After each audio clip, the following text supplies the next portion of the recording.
Hello everybody, welcome back to another episode of Faith in Despair. Today we are going to fix a bunch of new things that have come up since last time, and mostly smaller things once again that don't really move the needle. But it's essential to do this. I have planned some bigger things that I want to do this month. For example, more music, maybe work on the angels a little bit more. But today is just a little bit of a house cleaning, basically. And first thing that I want to do is I want to fix the challenge of day 14 because it was a bit unfair. And this should be a relatively easy one to fix. It's in day data, yes. This should be day 14. Day 14, atonement is 11. Okay, let's check it out in the game. And I think I just want to fix that.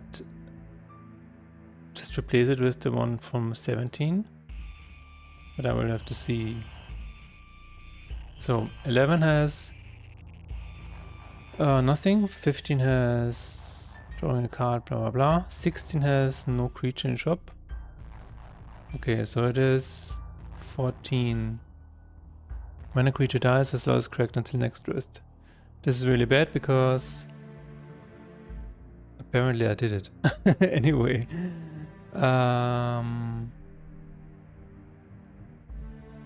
Yeah, it might just be better to use 18 instead of this. Okay, let's switch the one from 18 to 14. I think that's a little bit better. So 18 is 14. And we're going to switch this here. Yeah, that's about it. Let's load this again.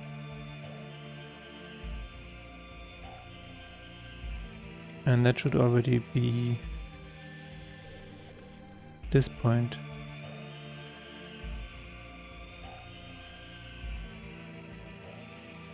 Recover 90% less faith and rest. Yes, okay, so let's see if that works.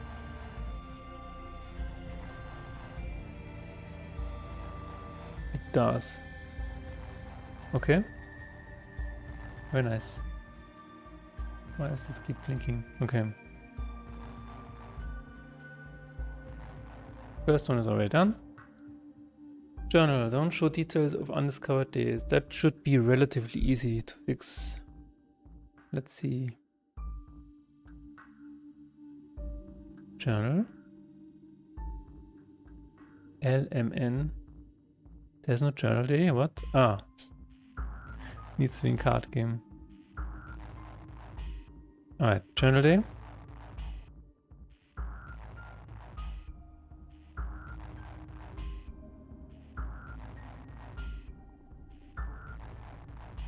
It takes a little bit. There it is. Show journal. Do I just need to go into the journal? Journals, yes. Yes. Details. Details? Excuse me? Why is it missing the...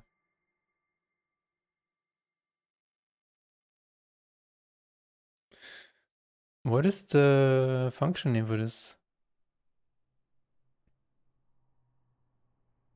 There is no function day? Maybe it's in run creator? Probably is in run creator. Show journal day description. There it is. Alright. What do we need to do?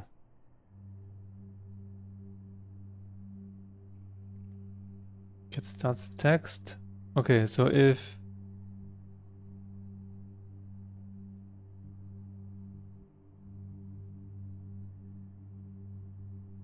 I guess what we want to do is the following. It is empty. And then we will say if day discovered. Oh. No. Do we really need to Get the campaign day. Wait a minute. Statistics.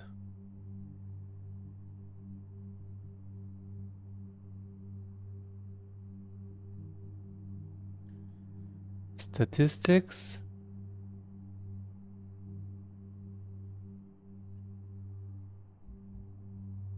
Journal day. So where is this used?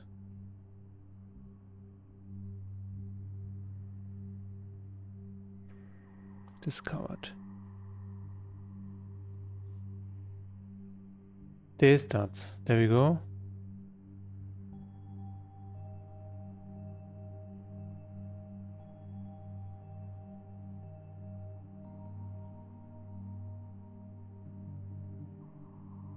Is it day -1? I think it's day -1, right? Yeah. Okay. If day starts discovered, then we will say this.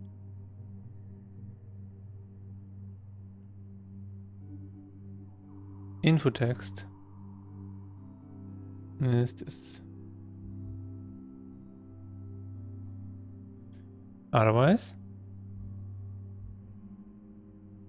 we will say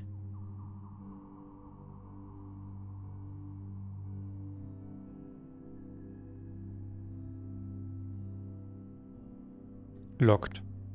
Yeah. We will just use the same one. Locked. There we go.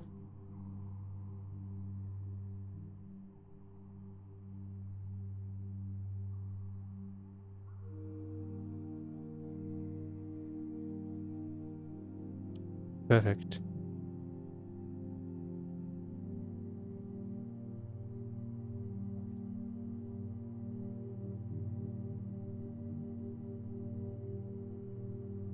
I also tried making a mock-up for the upgrade, where I just want to display a book or something like that. Not sure if I want to do that.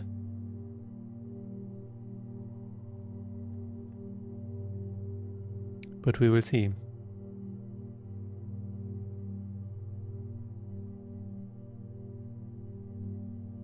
Oh no, I forgot to start Pomocat.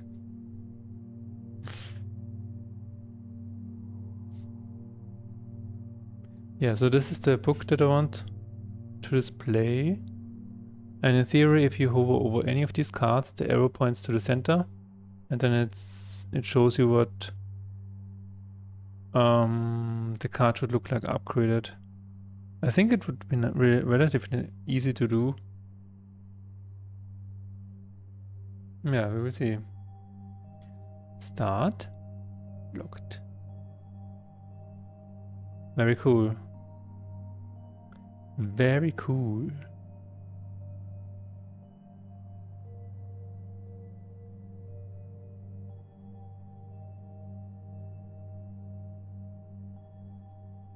All right. So these are Steam Deck improvements. Hopefully easy fixes, but we will see. Alt-T is square to open inventory. I don't think I have a controller here actually. I could probably deploy it in Steam Deck. Steam Deck kit.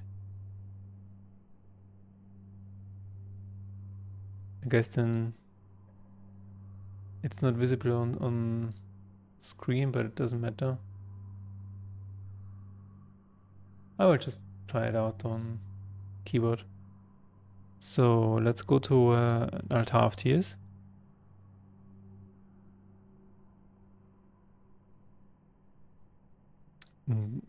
That's perfect.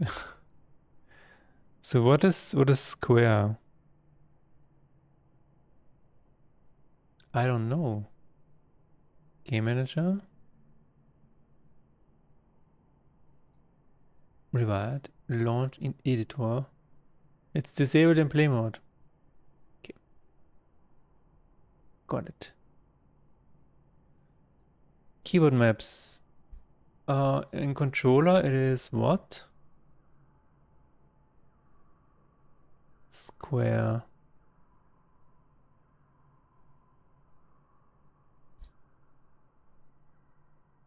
Square. Okay, so it should just be square.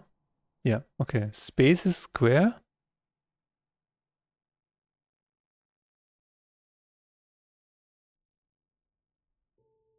Okay. Sure, let's do that.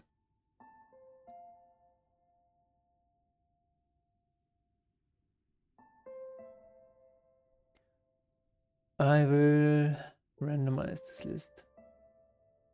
Thank you very much. Continue. So space is square. Okay, yeah, that makes sense. It doesn't work. All right, so what should happen is I will open the inventory and I will close it again. Which means player movement CS. On square update once.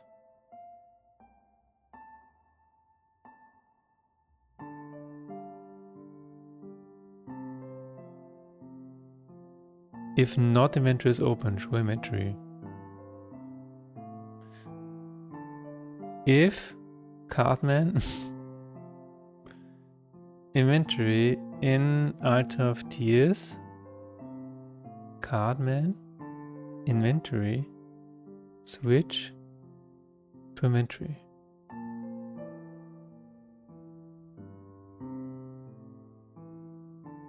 And I think I just want to say if it's not open, show inventory and then return. What is happening with the, like, some time ago, Visual Studio started doing very weird stuff. Like if I press Alt and up, then it creates this symbol. And I don't understand why it does that. And it does this with everything.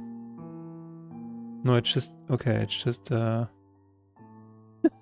it's Alt left, Alt right, Alt down, and it creates all of these weird symbols. It feels like an ASCII roguelike.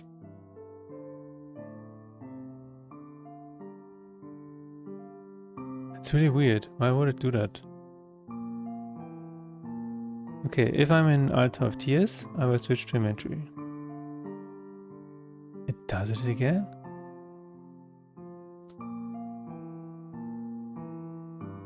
That is very strange. Okay. Now, will it switch to the Alt of Tiers back? That's the question. Probably not.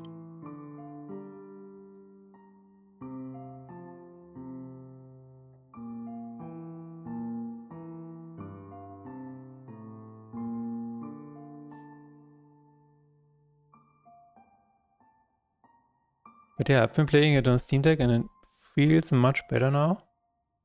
Some tiny adjustments are still necessary, but it already feels much better. Okay, space does not work.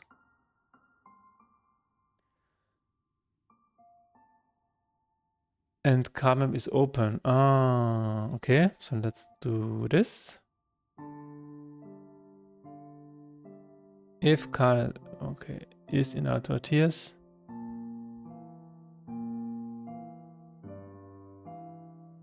I just want to see if, I guess if we're in a fight, we can just return. Yeah, let's do that. If return.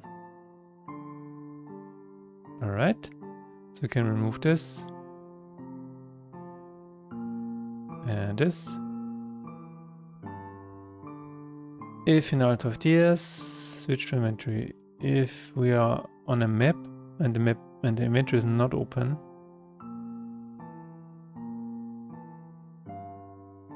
we will do this. Now the question is, what happens if we are in Alt of TS?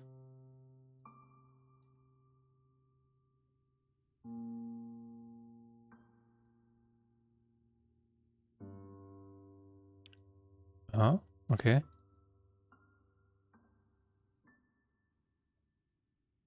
If Cardman Inventory is open. In inventory is in what?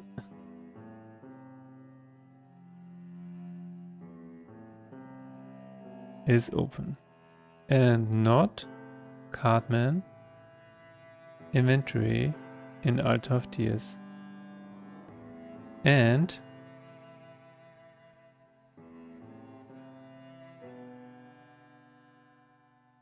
is Altar of Tears.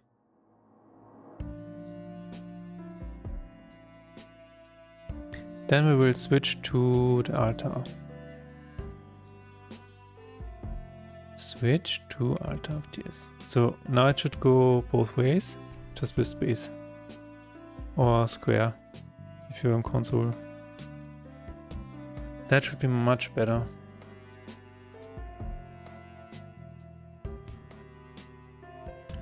Probably should display an icon for this.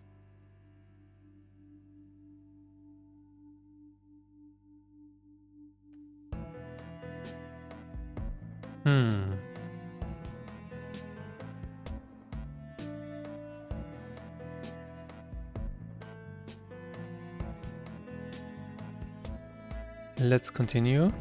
Altar of Tears. It works. Really nice. Very nice. Does it work on numpad? Yes. Can I still click? Yes. There is a very strange thing happening here. I'm not going to worry about that. That's fine.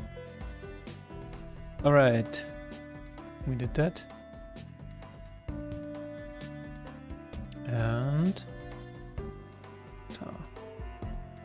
quick select.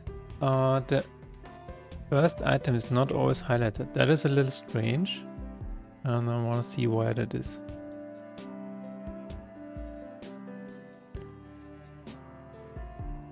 I'm trying to see if I can make the button active without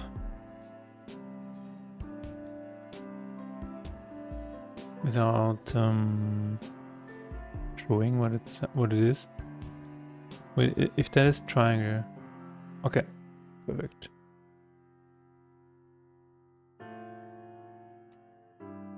Because it is already.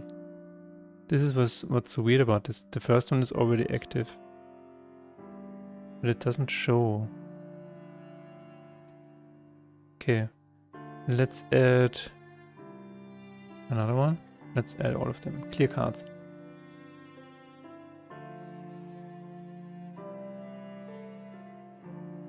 Hey 8, how's Dev going? It's going great. Today is just basically housekeeping. A bunch of smaller issues that have come up with a recent playtest. You know, small friction that you have to iron out over time. How is your day going? Have you been working on your game as well?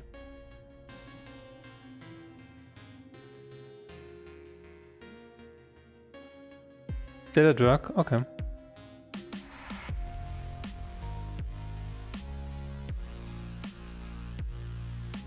My schedule is every other day. Ah, okay. So you have like, what is today? Wednesday? You have Tuesday and Thursday for game dev? Hello, Jerok. Yeah, you would not believe what happened today.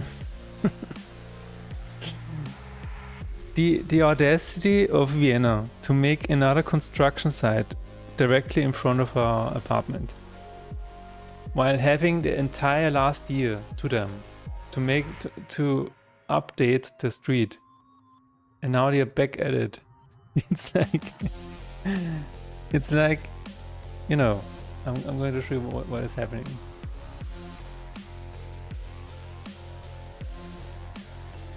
So this is our street. Can I draw, please? Hello. This is our street. We live here. There is a cross section here. And there's another one here. And for last year, so almost the entire 2024, they renovated the entire street. So they made a bicycle high lane, basically a highway. So it's the same as in the Netherlands now. It's red and it's mainly for bicycles. Okay, so they were finally done. We could finally live our lives again. And for some reason, they decided to open up these patches again. These 2 patches. It's like maybe they forgot something. Maybe somebody lost the car keys or whatever. And they were like, we have to open it up again. It's I'm sorry. And it's not like they opened it just a little bit. They had to cut every stone again. Like every one of those. And it was the entirety of yesterday and the entire morning. And honestly, I was sitting here, I was like, if this continues, I will just leave the apartment.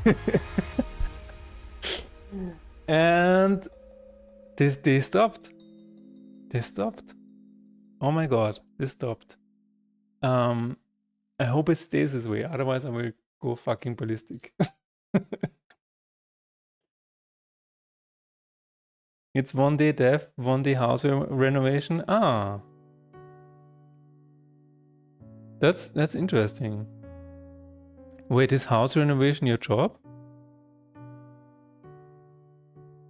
My neighbors are renovating constantly, and yesterday I heard that they're building an hourly hotel next to my apartment.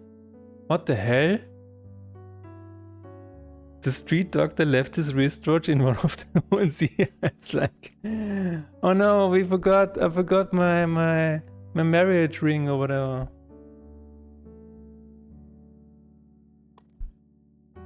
Please help me find it. It's, you know what is so stupid? It's like they used really expensive stones for these 2 patches that I showed you earlier. And so they had to cut all of them again. Like, what is happening? Who is managing all this? Oh my god, it drives me crazy. Actually, you know what's so funny? Speaking of neighbors. Yesterday, the entire day was noise, you know? I had a regular work day and I just kind of went through it, and they were digging and cutting stone until 4 p.m. or something like that. And in the end, at the end of the day, I was like, finally, you know, just sitting down with having dinner with my wife and just watching K-drama or whatever, a variety show. And then our neighbor, just behind us, just kept talking for hours. And it's like, this neighbor has a really, really deep voice. So all we hear is this bass sound of his voice, like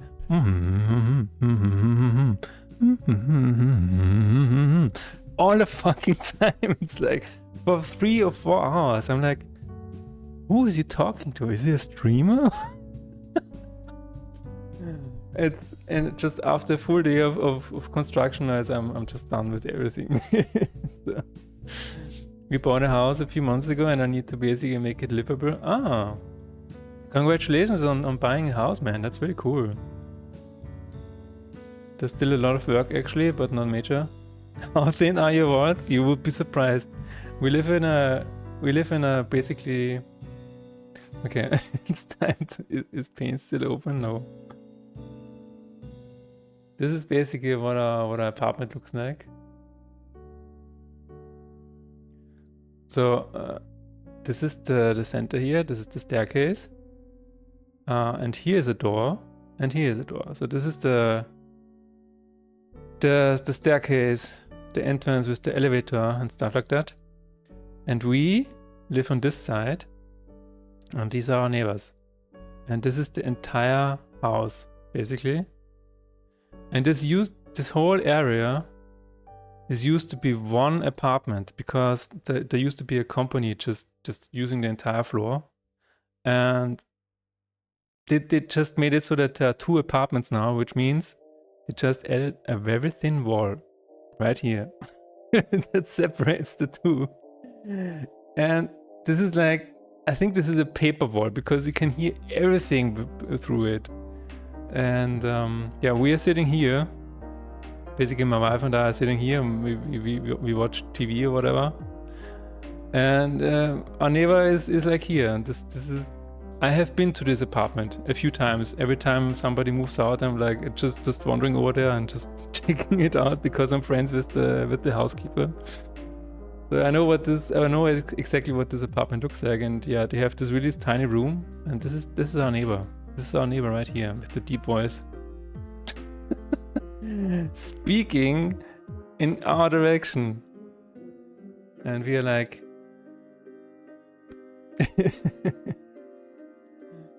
yeah, that's the fun one. Not even properly insulated. No, it's just, I don't know what they even did. It's just a really, really thin wall. Just a plaster wall, yeah, I guess. I mean, when we got into this apartment, we had the decision to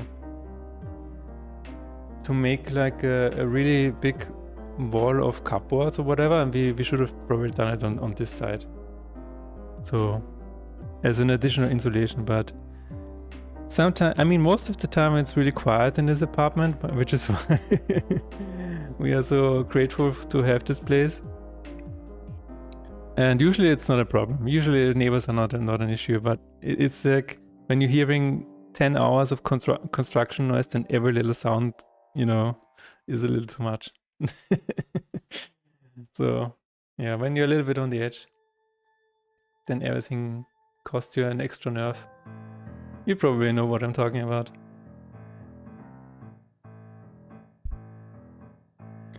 You have a popping radiator in the bathroom. That's a fun 250 pound out of my pocket. Yeah. It's always the small things, you know. We have a... That's another story. Our tap water is dropping, and we have, I don't know how often we've tried already to contact somebody about this, and they just ignore us. It's really fascinating. I'm living with construction sounds for the past year. My condolences. It's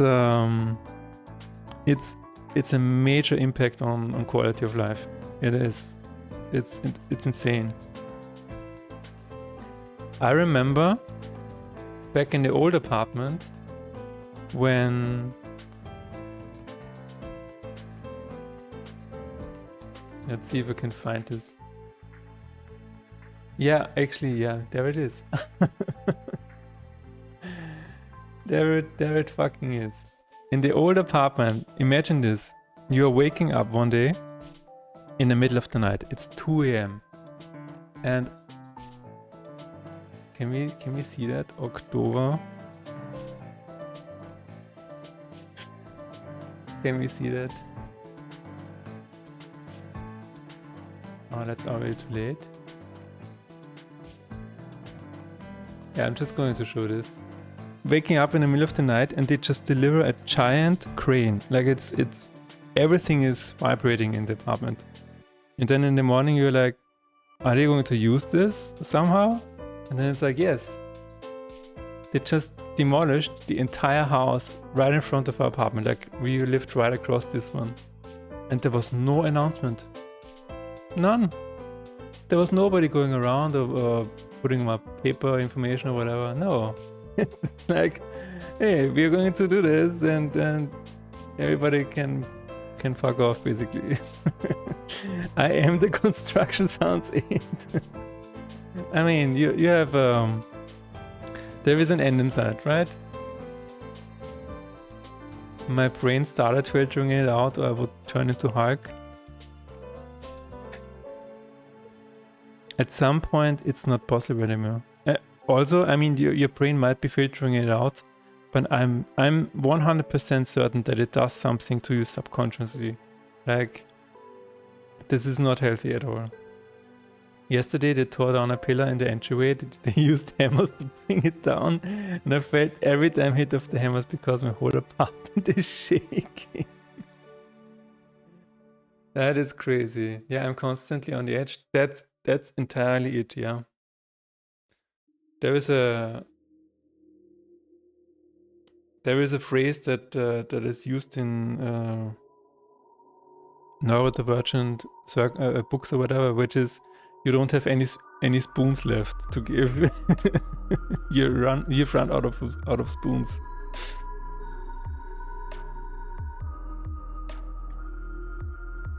It is saying I am the construction sound, yeah. No, it's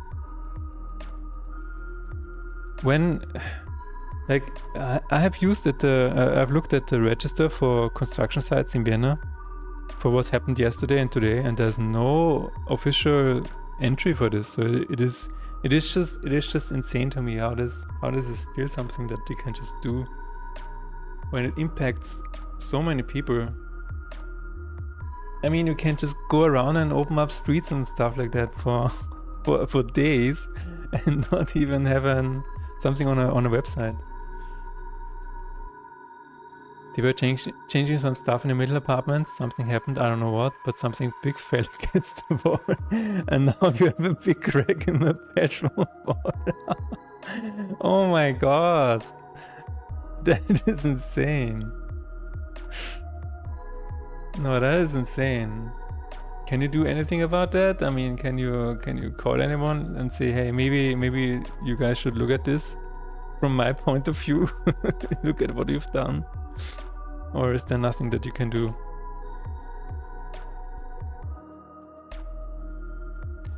But yeah, I'm always... It's exactly like you said.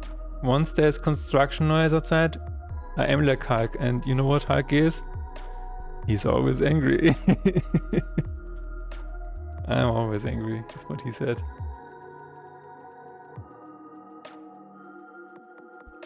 The perks of living in an old building apartment? Yes, indeed.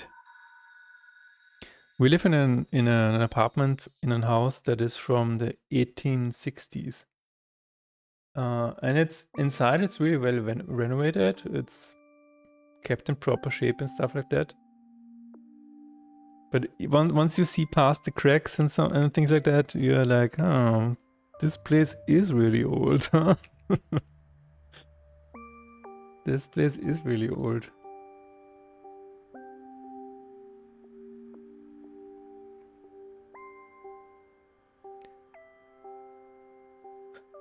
Yeah, but I would probably not even want a house, to be honest. A house is just... Oh no, they have started again. They have started again. Okay. This stream may be cut short. Let's see how long it can... How long it can not turn into Hulk.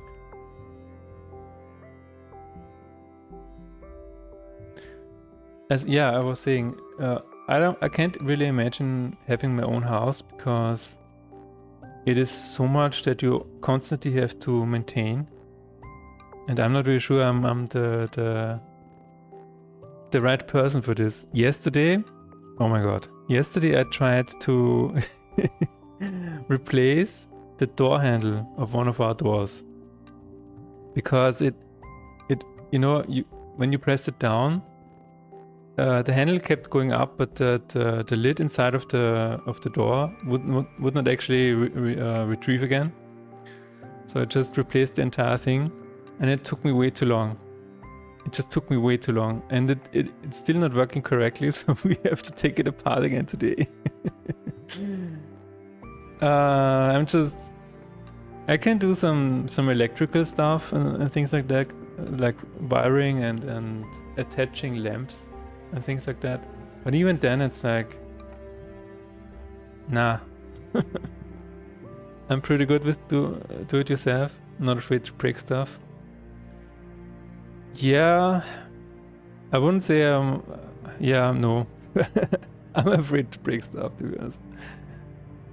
I have a big trauma when they in the previous apartment, when they replaced our dishwasher and they connected it to the water pipe, and then it kept leaking like crazy, and I'm like, and the guy left saying, you have to fix it yourself.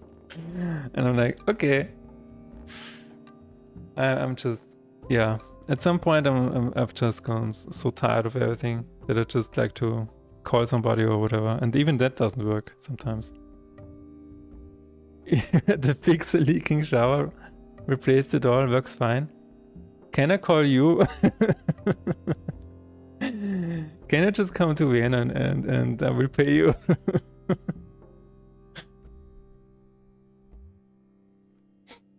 Main water pipe though, I had to get a plumber. Okay.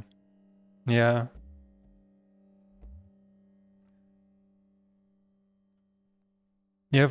I have a lot of respect for anything that is related to water pipes, to be honest. Anything with water or electricity, I have so much respect. Because yeah. If things go wrong, shit is fucked.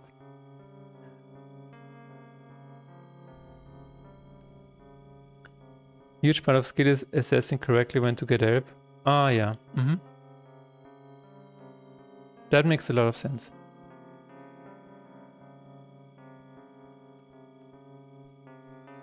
Yeah, not just putting your ego forward and you're like, no, I'm a man, I can do this.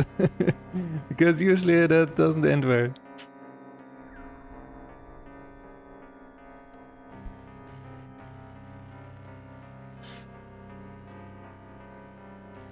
Usually it does not end well.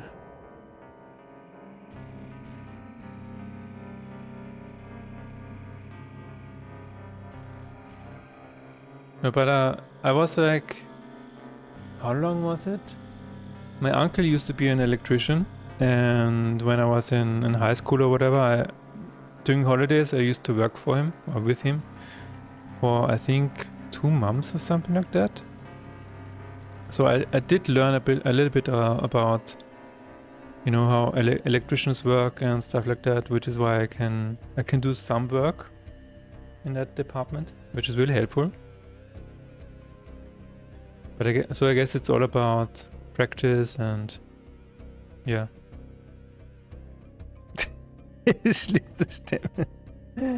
You know what they said to me?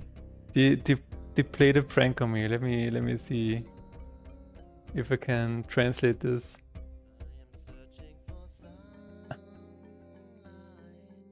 Okay.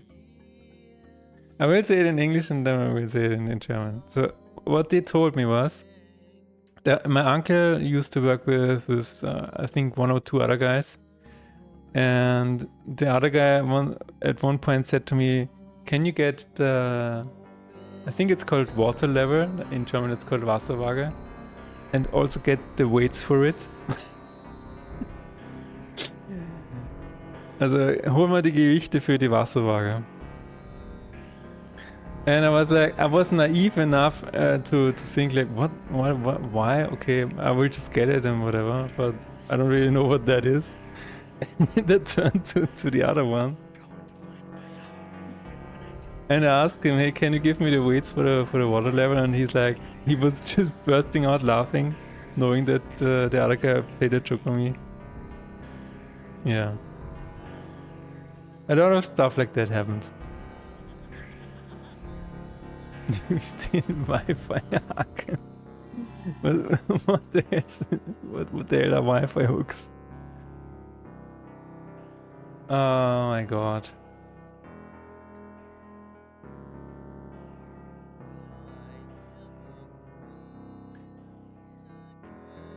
No, the good old times. I still had a lot of fun doing that.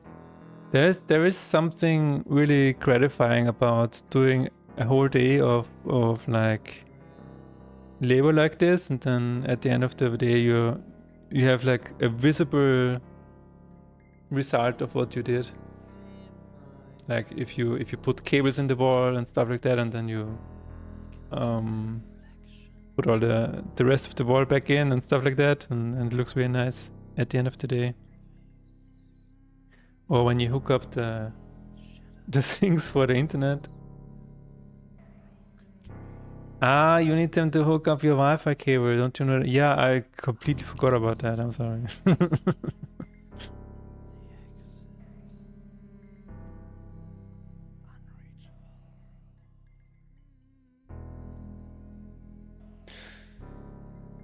Yeah.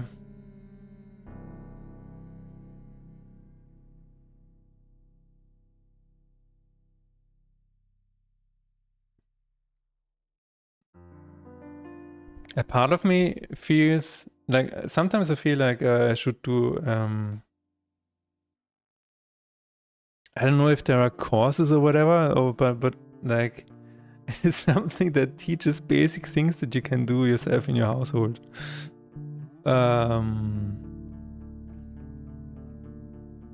Handyman jokes are not on another level. That is very true. I learned that myself. They have a very distinct joke, humor.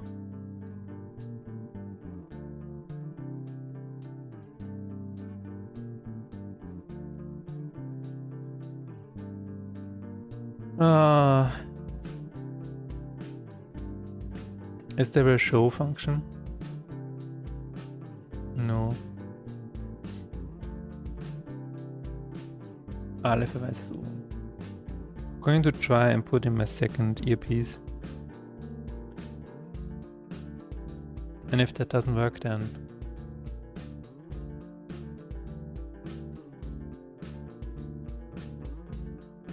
where is this called? If I open this.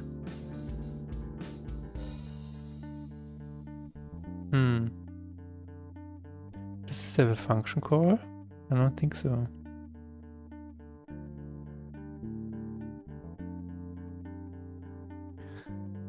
I only know that my father used to have he actually used to build his own house before he had to sell it because of health issues, but he built the entire thing himself. And I was like, how and what? And it was so much work.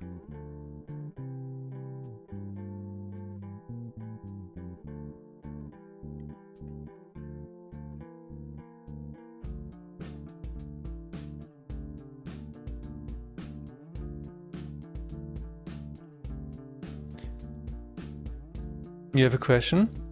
Shoot.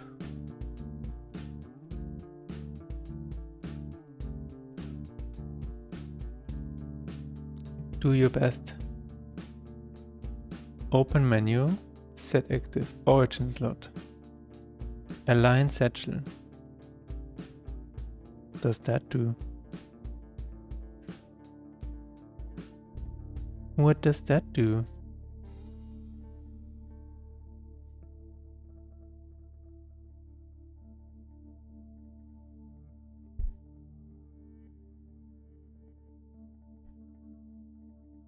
I want to visit my mom. She's living around Pettenbach.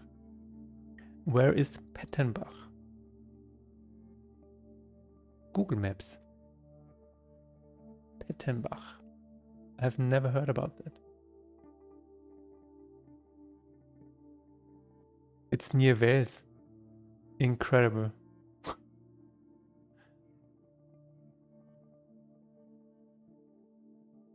Wait. Why is this not showing Wales?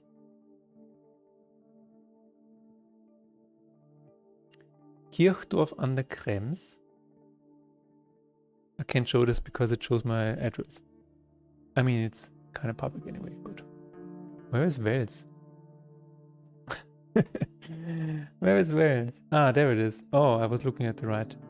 Ah, yeah. Half an hour from Wales. Interesting.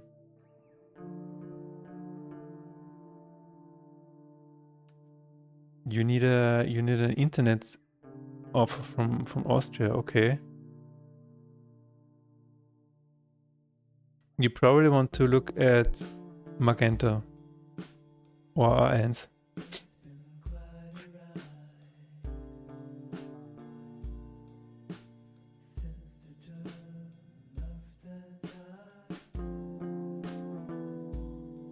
I mean, probably Cube, yeah. Something like a cube or something like that, I don't know.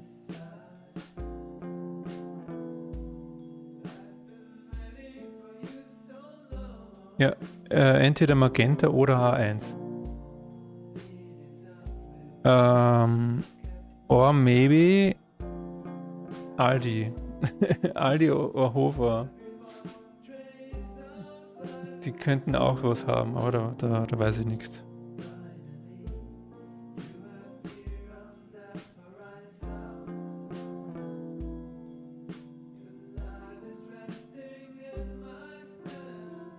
I mean, it depends. How long do you have to work from Austria then?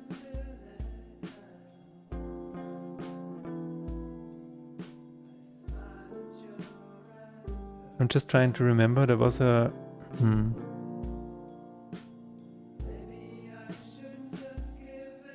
Maybe you can you not use your mobile internet? And maybe just buy an additional package or something? Like for a month or so? Because I feel like that would be what I would try to do.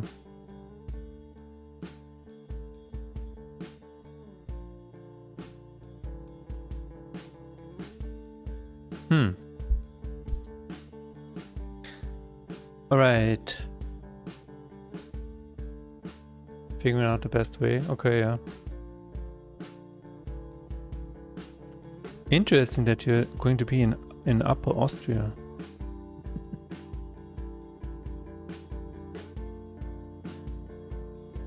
You're welcome. So how long will you be in Upper Austria then?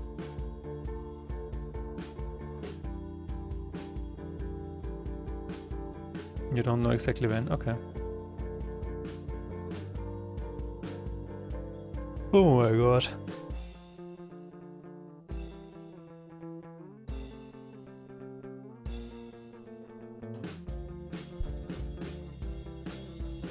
By the way, 8, are you still here?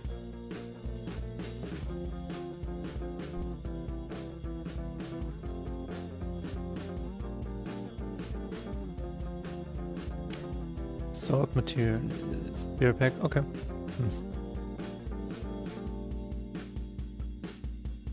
Quick equip. Do you have the list of card slots? Okay. Material slots.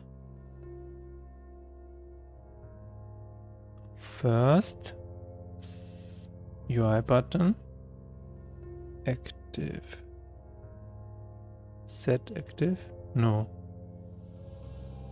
There is a hover function, but I don't want to call it.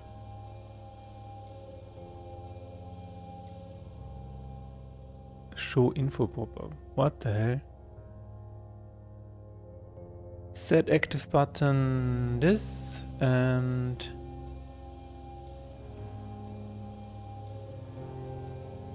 show.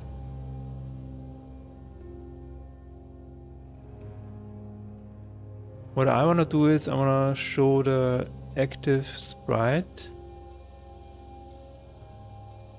but without actually doing anything. Is that a good idea? I can say bool. Play your movement sound.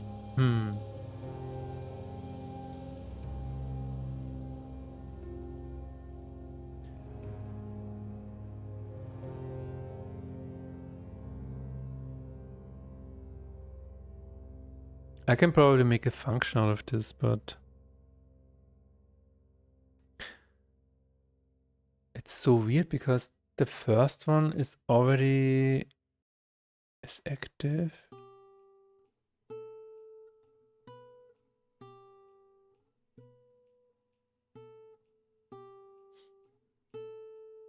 I can say hover, but without calling the function. Okay. Call function is true. So this is true by default. So we don't screw anything up.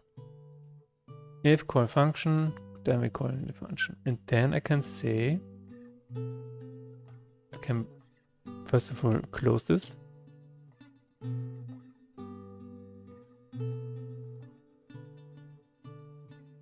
Call function. Oh, over. Call function is false.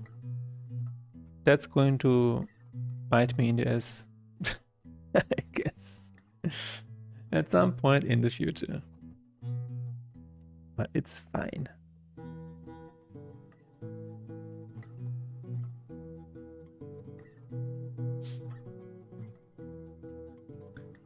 All right.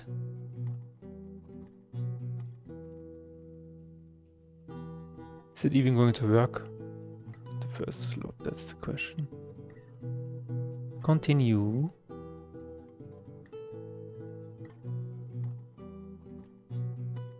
Nope. It did not work. That is interesting.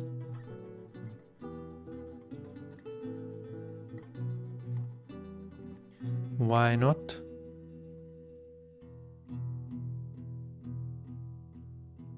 Why would it not work? If I go here, close this, and then...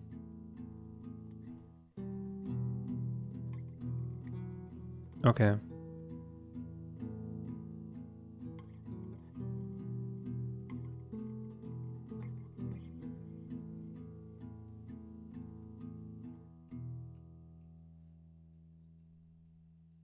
What is that? Show equip for slot. Okay. Hide description. Set active. Open menu. Origin slot is this. So get material and set. Sure. Sort material list. Add Lagma. If we have the correct slots, then we do this. Enabled is enabled. A lot of random function calls. Align satchel, what does that do? Is free, okay. Alright. We...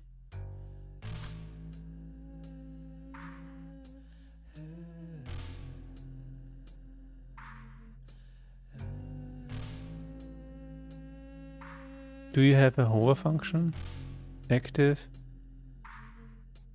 Let slot sprite active. Oh. Oh. Maybe I can just use that.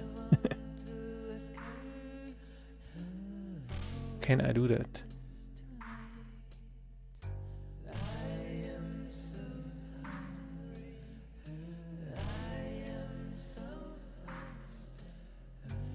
Yeah, but it doesn't really matter, because... Well, let's see what it does.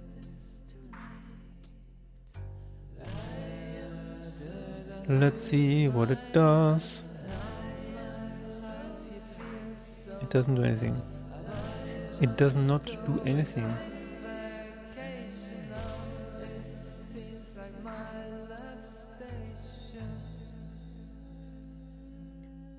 UI button, over.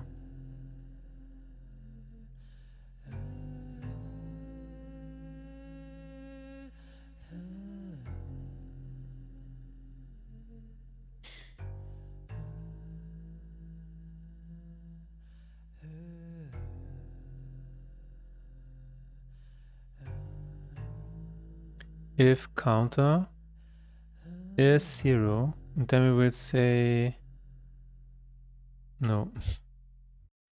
What does add Lagma do? It adds it at the front, right? Yes. Add button. Very nice.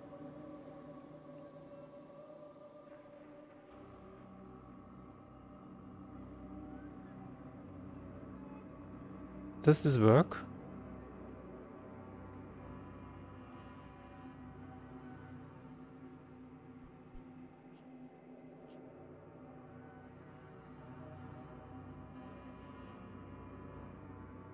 Oh,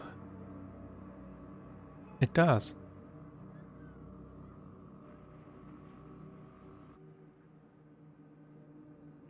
Yeah, but the problem is that then you cannot see the rest of the list.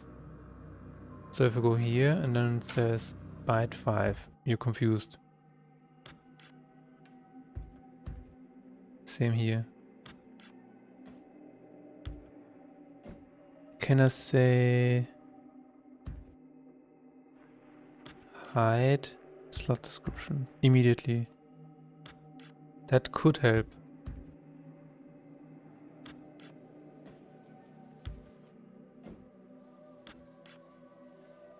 Did you do the Easter egg thing already? No, I did not. It is still on my list. There it is. I actually thought about it today because I wanted to add a Somos card, but then I was like, oh, what kind of Lacrima would Somos have? And then I was like, should I add unique Lacrima for a Somos card? How deep does the rabbit hole go?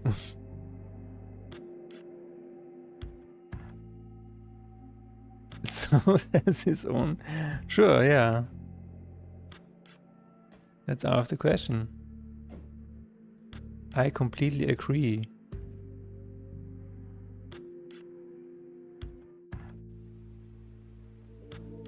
Okay.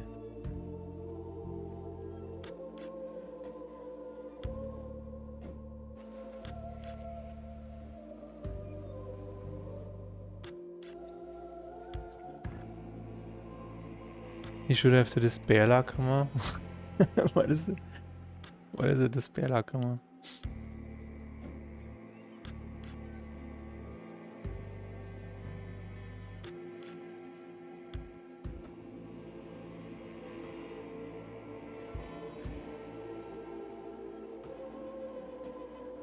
That is so weird. Why does it not work when I say enter?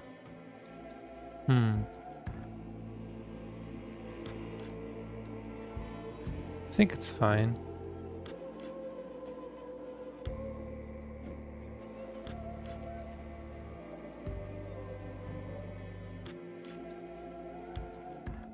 Yeah, I think it works. Not always. But,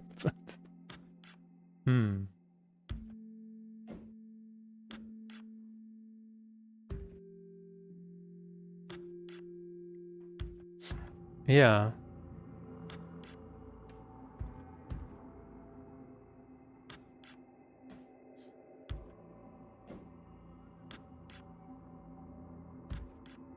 Yeah. I mean, I can probably just use whatever I have already. I could use the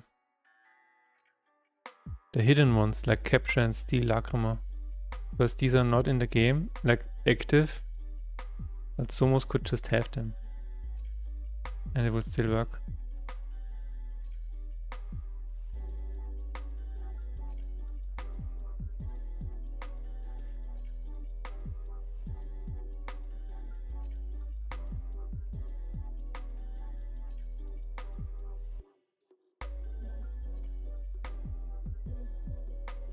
Why do I have to click twice though?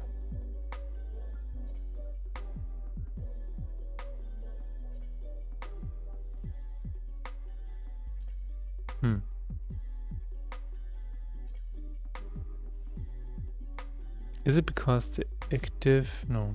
It doesn't make any sense. It does not make any sense. Quick equip menu set active button is click into material slot 0. What does that do? It does exactly that.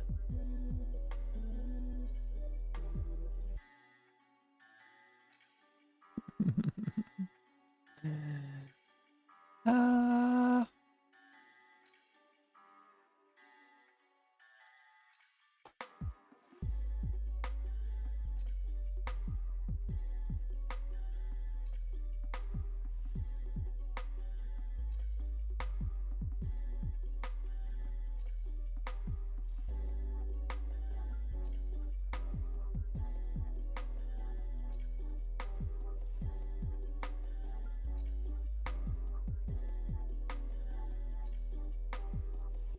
Okay. It does not work. That's incredible. It works sometimes. Yeah. That's too bad.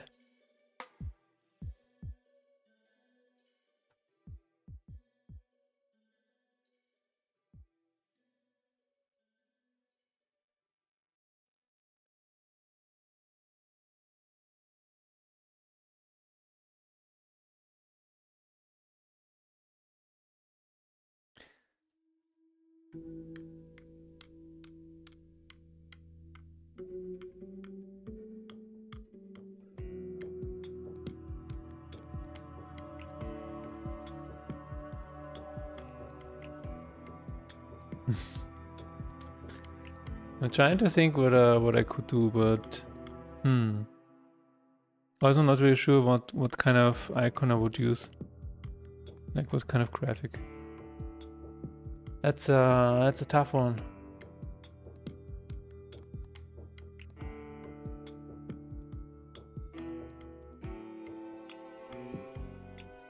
Could probably use this one.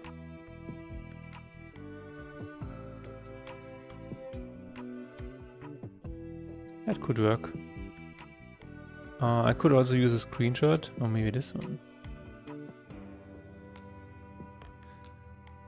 I don't know.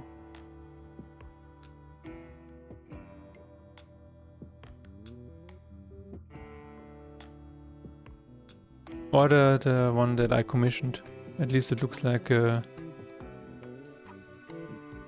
think that could fit the game a bit more.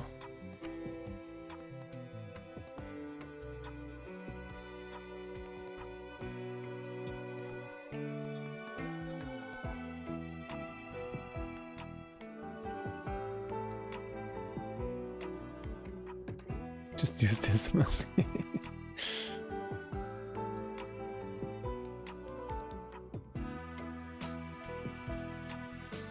That's nice. I probably should make a game like this, like pixel half quick.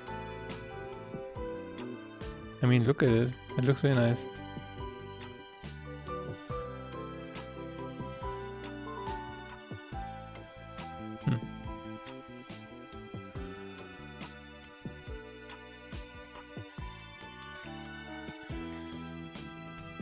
Let's see.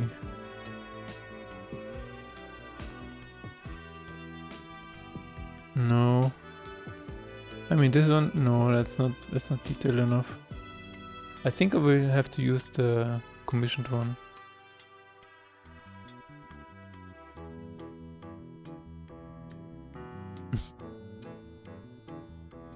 Or I will just use the half-quick ponies. Yeah.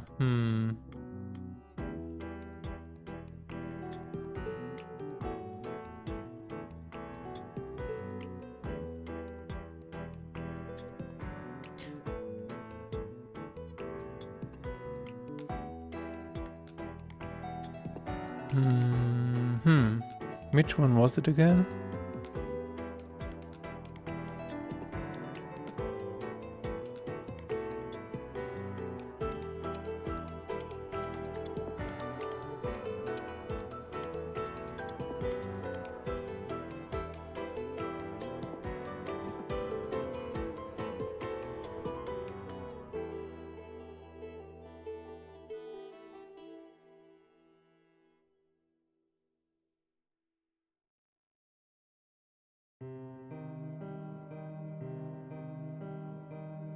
No.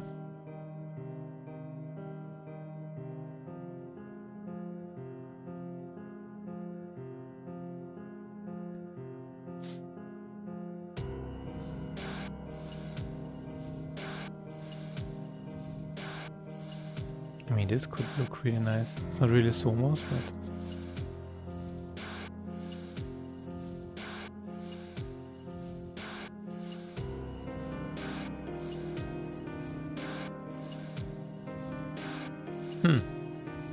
This could work.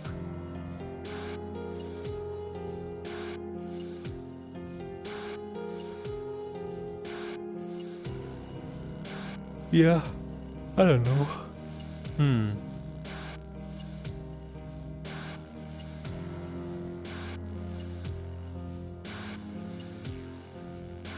Where is the commission sumos?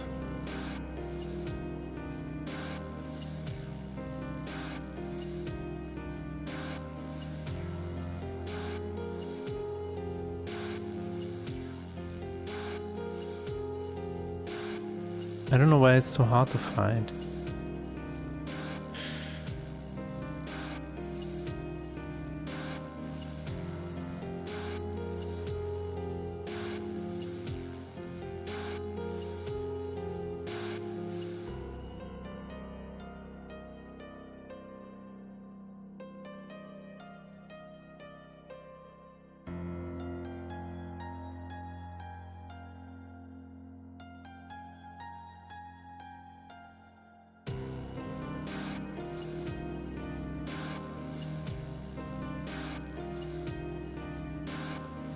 Is it not here?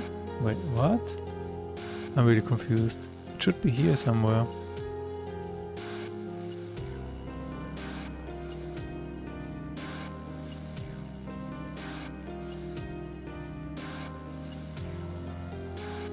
I will be right back.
All right.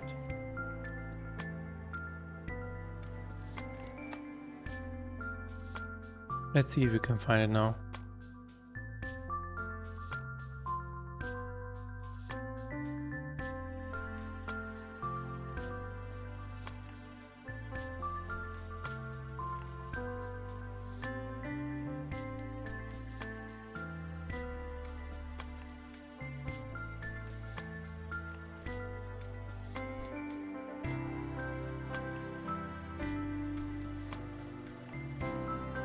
Only 29 events left until you're done for today.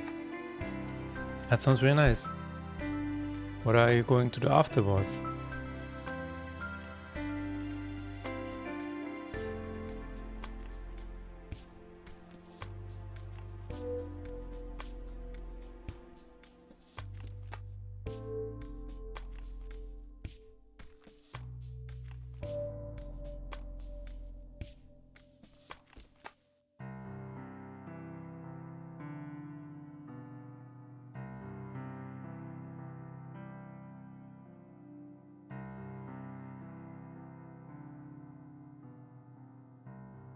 Yeah, I can't seem to find it anymore. That's very strange. Oh well. Maybe playing Hell is Us again? Okay. Oh my god.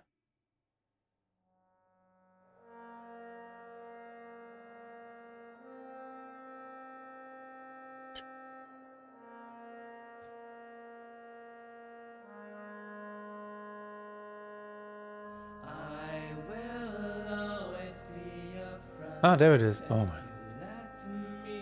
Okay, yeah. So we could probably use this.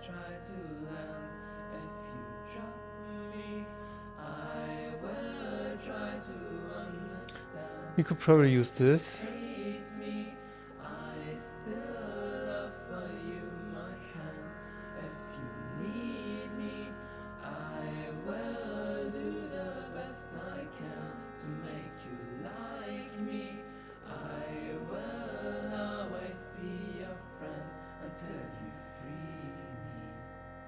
I'm not entirely sure. Let's see.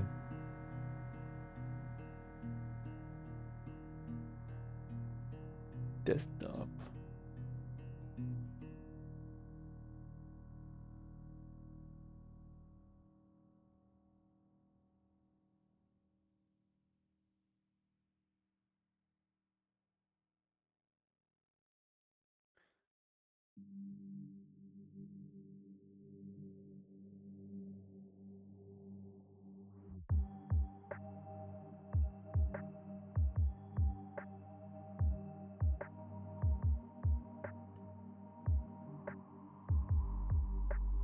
Did I open it or not? Affinity, please respond. Affinity, please respond.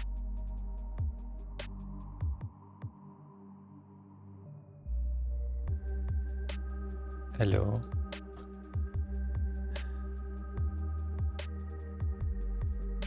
Affinity is taunting me. I want to open up a file, but it doesn't let me.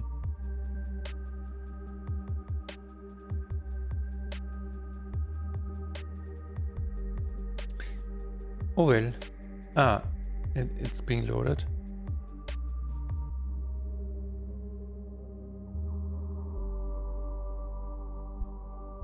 Very well.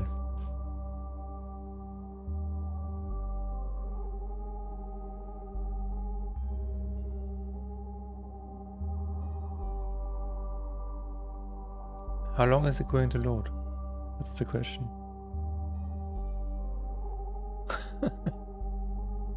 It will take a little bit, I guess.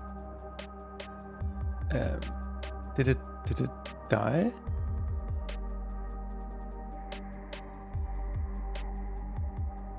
Okay. I will go back to this in another time when Affinity decides to work along. So I will just keep working on the quick select for now and then get back to the Easter egg another time. But I think this one will work because it's I think it would work as a card. Let me try closing it and reopening it. What? Mindestens eine Datei wird aktuell geöffnet.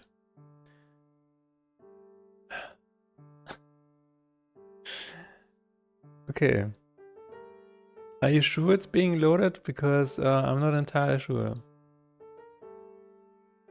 Okay, I'm going to kill it. Everybody look away. It's going to get violent. Okay. Affinity is dead. Let's try it again.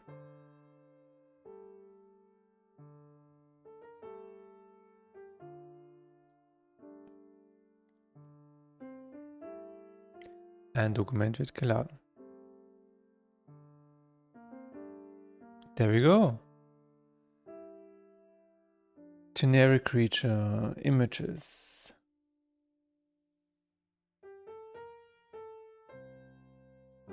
Oh, wait a minute.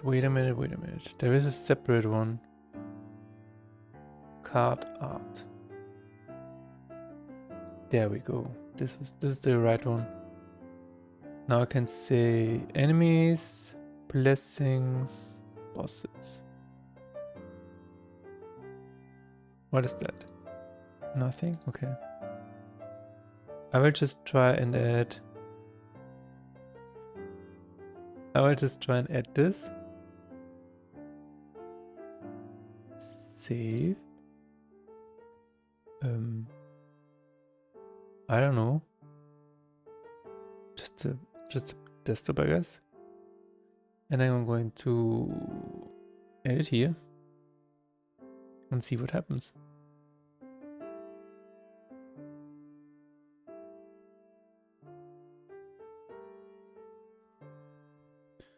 It's maybe a little bit too small.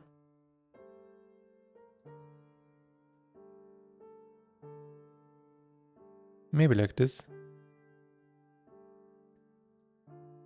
Or maybe like this.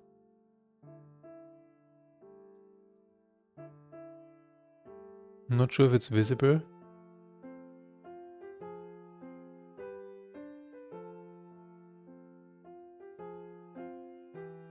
But this is the boss. Okay, let's add it to card game, card art.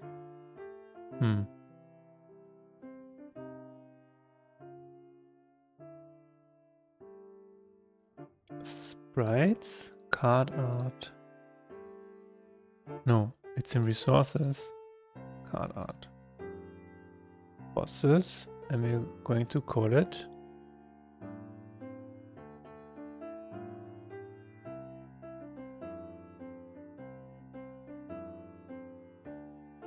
let's just call it Sumos.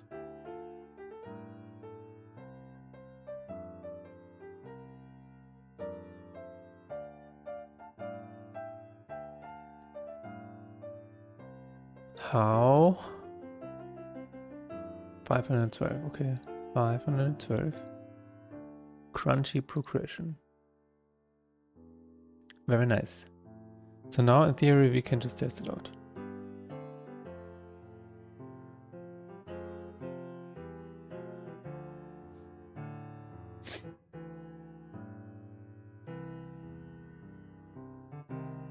Collection, bosses.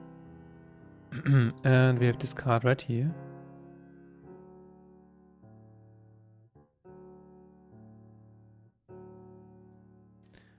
And then we will just remove the image, replace the image. Card art. Sumos. There you have it. Sumos is in the game. Let's call it Sumos.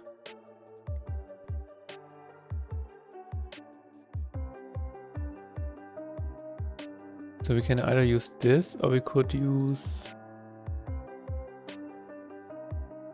Yeah, no, I think that works.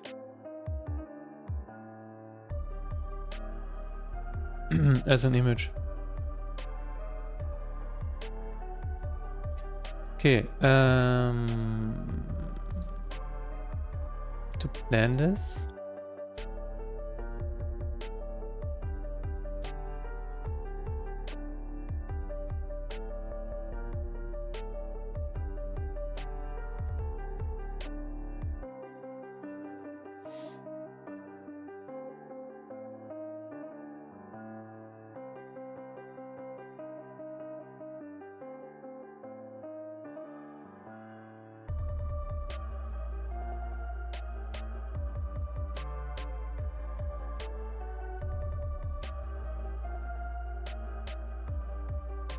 Maybe just increase the spare by 66.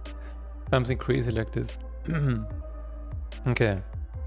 I still wanna just try and see if we can fix the issue that I have with quick equip right here. This is really strange because it seems like it should be working.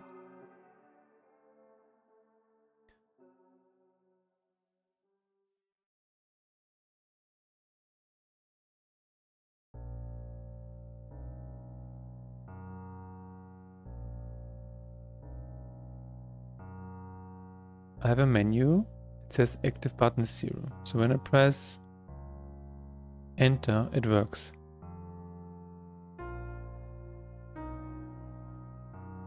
Okay, now what?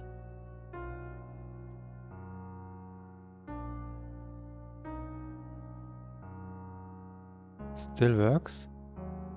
Still works.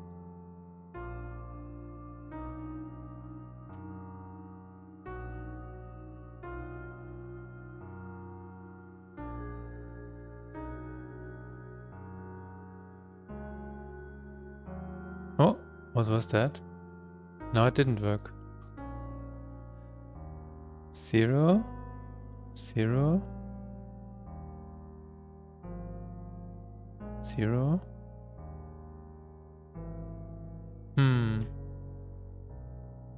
Let's try this and then...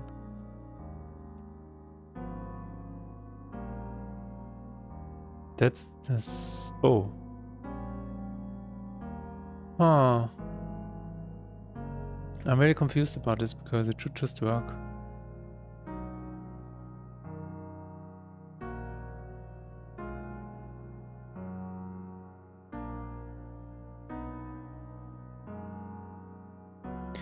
Oh, is it because I'm clicking too fast? That might be it. Yeah, that might be it. Yeah. I'm clicking too fast. Oh my god. Okay. I'm clicking too fast. Time since active. Okay, I think that's probably the reason. Time since active.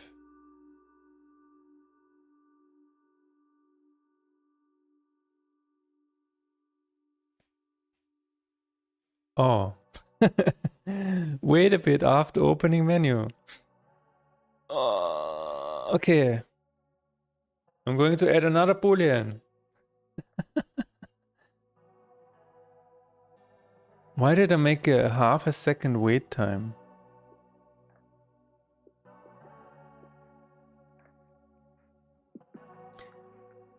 Sometimes you make decisions.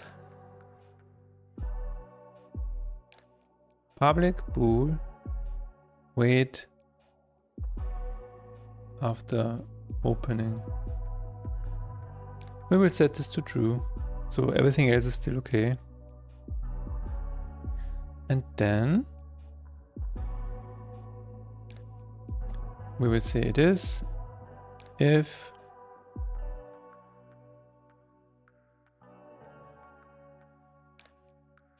and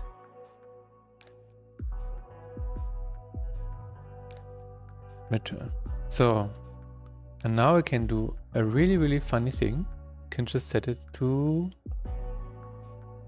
False in quick equip.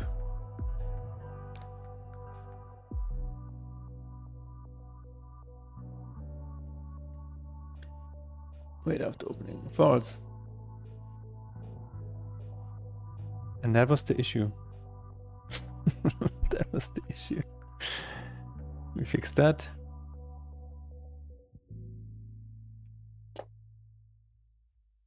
Inventory. Let's see.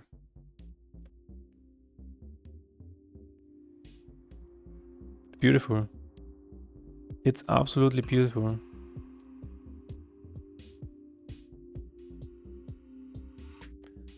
That's wonderful. Yeah.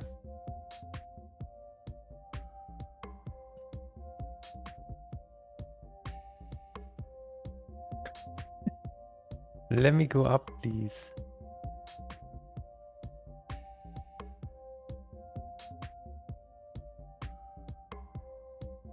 Yeah. Okay. I hope this is no issue anywhere else. But we will see.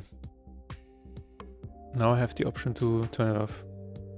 Okay, another one is I want to highlight the first card after the fight starts. And I swear I have made this. I've done this. But it's only working after the first round.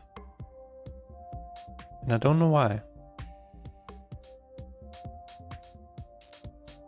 So it doesn't work here.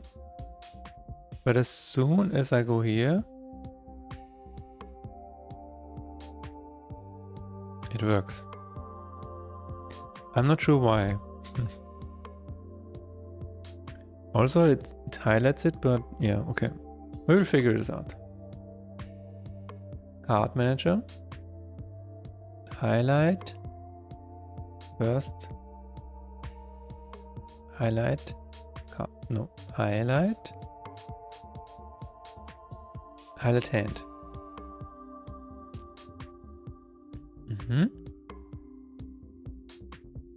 Where is this called?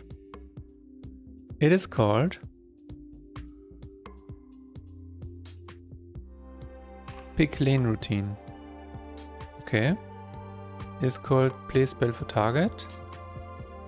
And Player Turn Delayed. So from what I'm gathering is it's player turn is what? End turn. Okay, so what this code is telling me is that this is not at all working in the beginning because the code is just simply not called. And that explains it. Draw cards.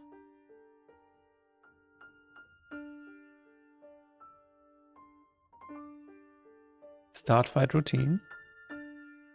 Draw cards. That is not a routine. Okay, that's fair. Draw cards delayed. And we will say this. Highlight hand. Will this work?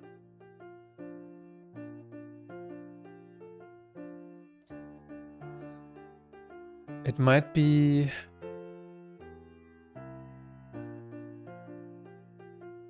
might be a double call, so not sure yet. But this should fix the fight start and the redraw, at least.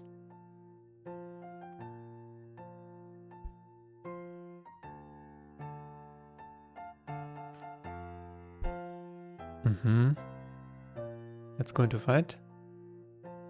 Okay, this works very well now.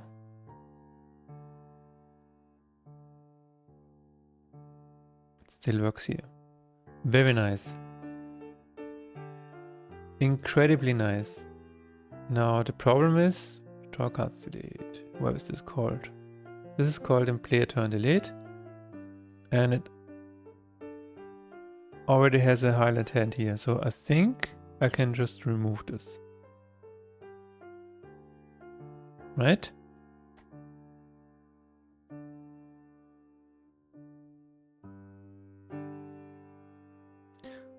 And draw cards delayed is called here and here. Draw cards is called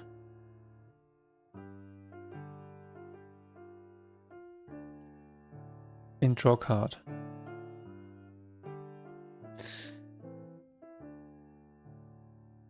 That might not be a good idea. Start fight routine and redraw hand routine. Okay.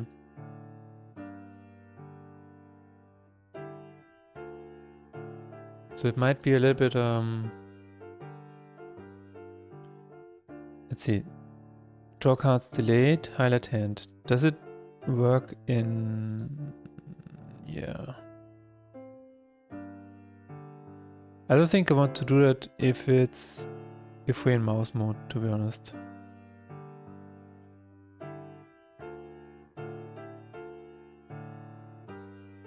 I'll be right back.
Alright, I'm back. So, highlight hand. Do I want this to happen when we are in mouse mode or not? I think it's fine.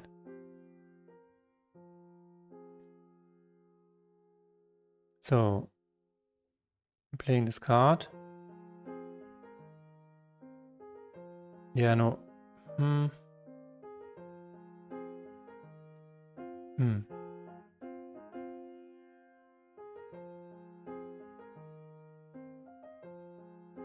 And now it didn't work? What? And now it didn't work.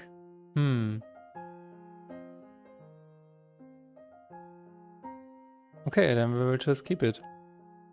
I don't care. I don't care. I'm just wondering what would happen if I put draw card on a spell. It should just work.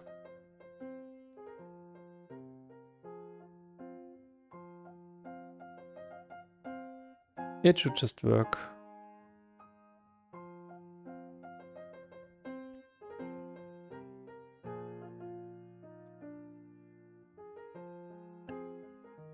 That works. Okay. What?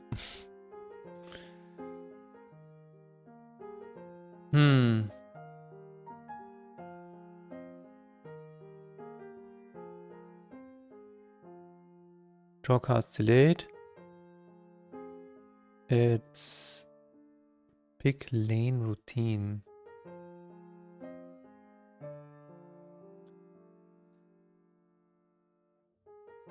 Play spell for target.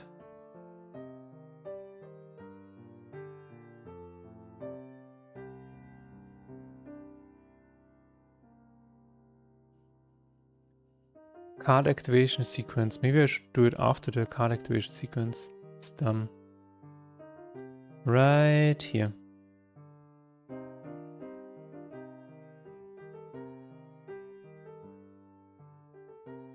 Check activation queue.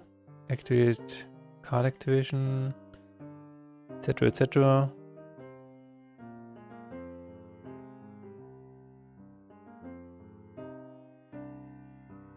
Is that a routine? No.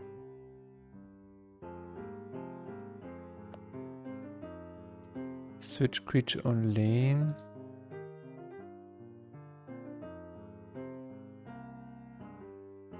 You've activated my trap card, Mirror Force. What?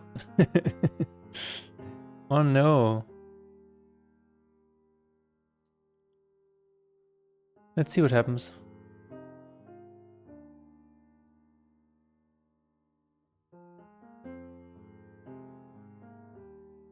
Or I never played Yu-Gi-Oh! I'm a Magic the Gathering player, so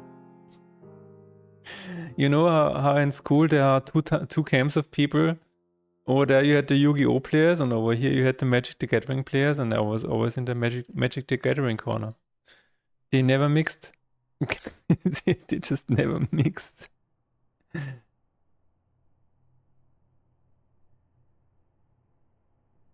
Don't forget the Pokemon players. True. I'm just wondering, did we have Pokemon players? Hmm.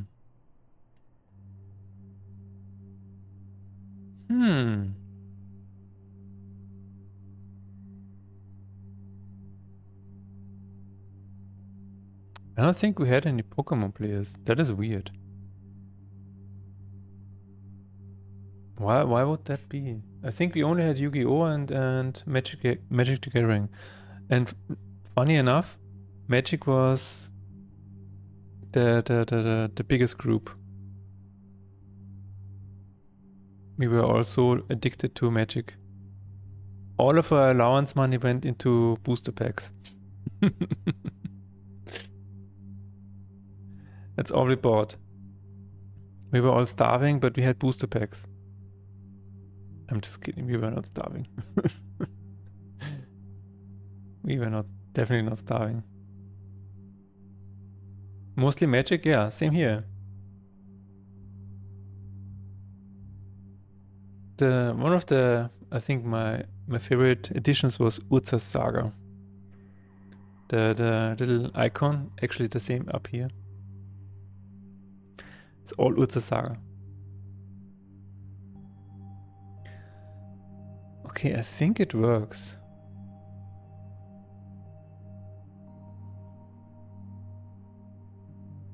That's like the kids show like Pokemon. I never understood how people could play Yu-Gi-Oh! It's like the numbers are so inflated. Well, let's do about 1,000 damage. I'm like, what? Why? Why would you just divide by 1,000 and you're fine?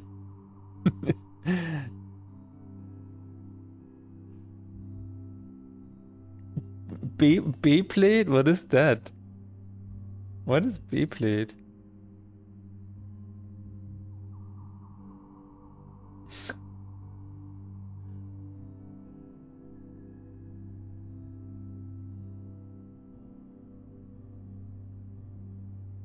The legendary unboxing of the 25th. Oh no, it's a YouTube video.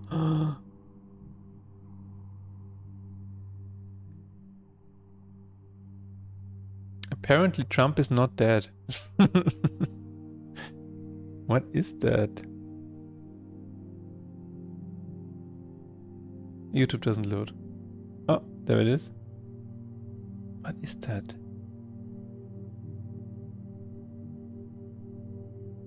Humanity peaked during Beyblade?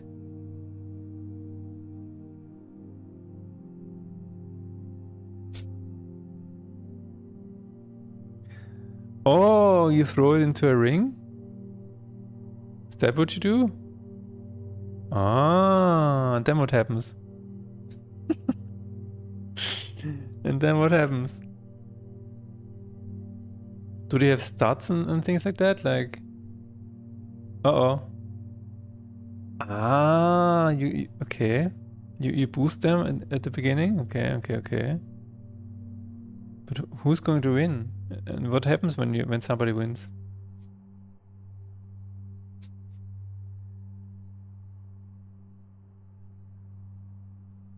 That's Beyblade, okay. Where does it open? Beyblade intro. Oh my god. That's so 90s. Actually 2001, okay. I mean, that still counts as 90s, right?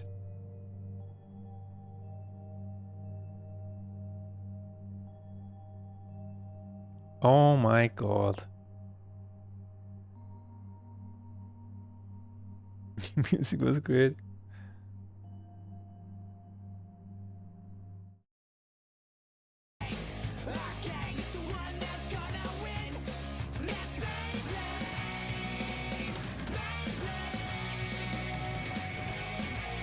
Yeah, that sounds like the 90s, alright.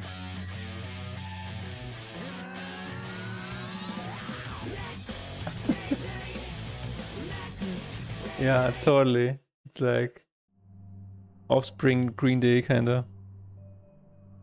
90s and the root of cool. Indeed.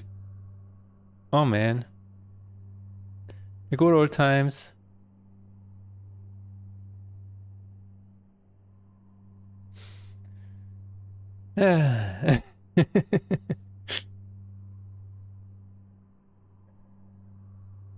Okay, I think this is working, but probably not the best. So now its rule of make is as pornographic as possible by getting away from not safe for work. Mark, what?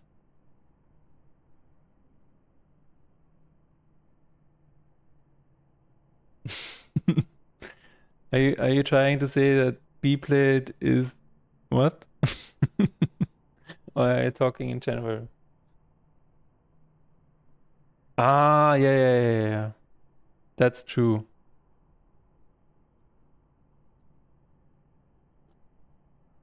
That is very true, yeah. Yeah, everything is geared toward making you watch porn. that's a big issue with, I think. Everything is a trigger. Mandatory sex scene in every season? I think so as well. It's fucking ridiculous.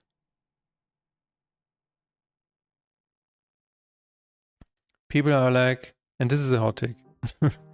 People are like,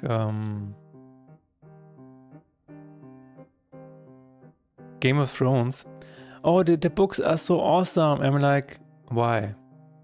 Because of the the scenes and stuff like that. I read the first book. I know why people read these books. And I stopped after reading the first book because it's fucking disgusting. I don't know.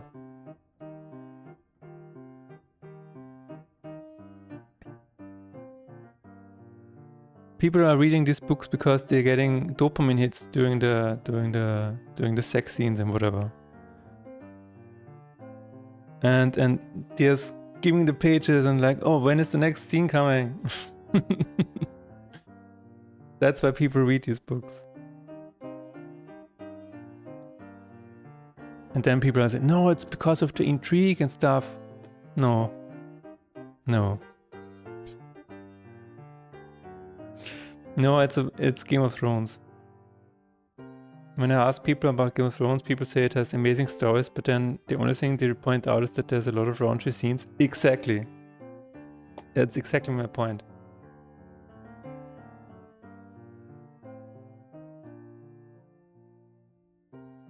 It's just 50 Shades of Grey for fantasy nerds. Yes.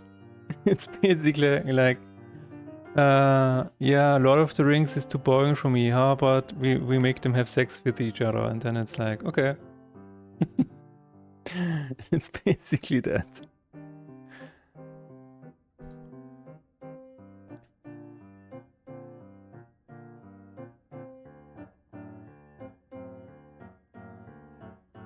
Once you start noticing this, and I'm so glad that you also noticed this, Ed, or that you are aware of this. It's everywhere, and it's really poisoning like everybody. It's crazy. I never liked the raunchy scenes, but you can book me for every scene with... I don't know who that is. I will look it up. Oh. That was me.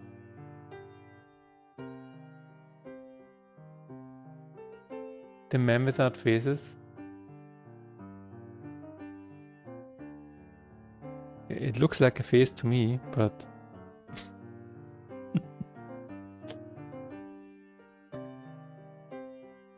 Such a cool character, alright. The one who trained Arya? So he was in the first book? I read the first book. My issue with sex scenes is that they never amount to anything.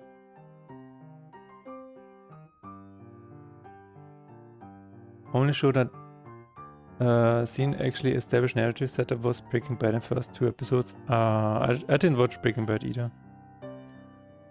I heard that it was good.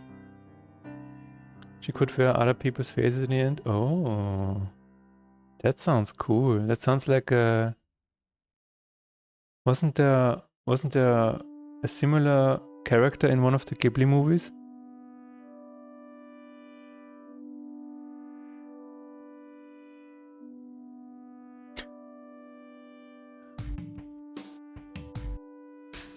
I watched The Wire. And I watched Sopranos. And I feel like I'm done. I feel like I'm done with this kind of series. I have so many scenes stuck in my head from these TV series that will be in my brain until I die. And I'm just done. I'm really done. I know that Breaking Bad is a great show of character development. I've heard about it, yeah. But so is The Wire. Have you seen The Wire?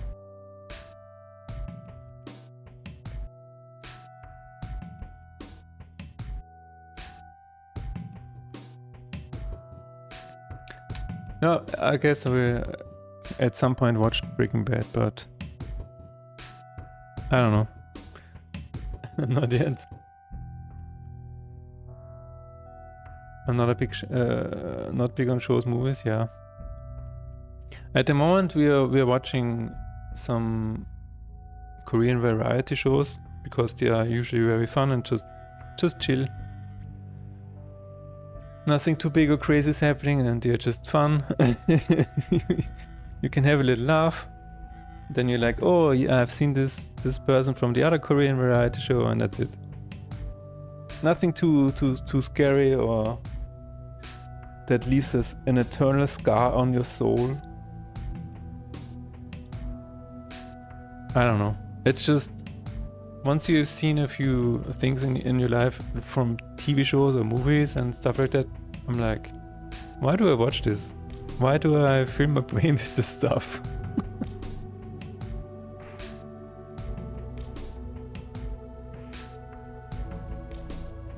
But yeah, it's probably not a common opinion.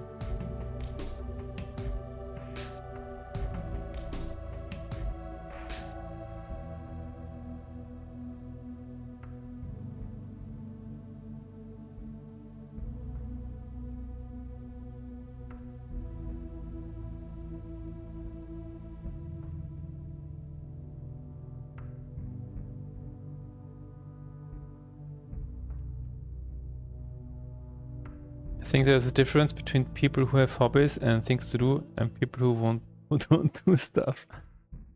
Maybe.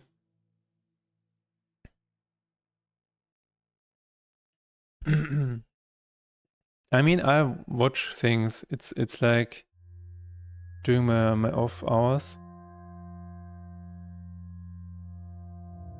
So I know I never say I don't watch anything or don't play anything. I'm just trying to be very mindful because, as I said earlier, I've seen so many things, movies and shows and stuff like that, and I mean there are still scenes in my head that will never go away. It's just it is what it is, and that is just, I don't know, a waste of brain space. Is my opinion.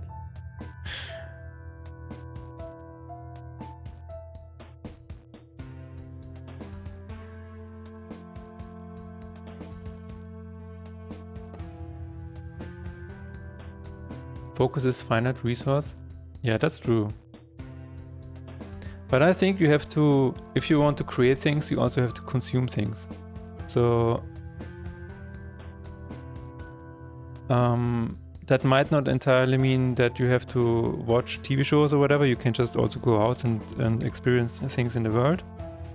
But if you want to, I believe if you want to make games, for example, or if you want to make music, you have to, it is beneficial to listen to music that you like or to explore new music.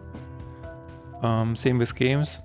It helps to research. And same with writing books. If you want to write books, then it is very beneficial to read other books. So I think it has to be a balance. If it's in your head, it is something you can use as a theme or reference. Alright, I watched a movie where somebody committed seppuku with a wooden sword. Would you... how is this usable? Or one of the... There was one scene where somebody bashed the head in of somebody else with a bottle. How is that usable? It's just a waste of space. I don't know.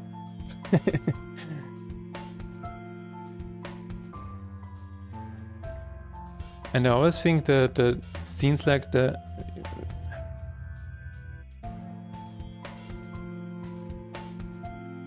I haven't considered bottle as a weapon. Alright, alright. There you go.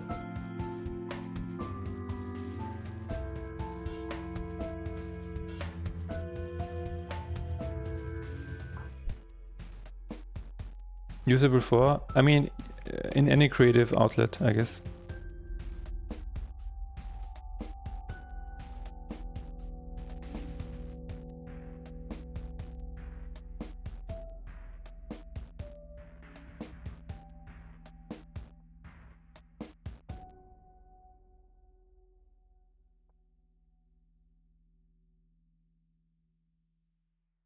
We could deep dive. It also, I mean,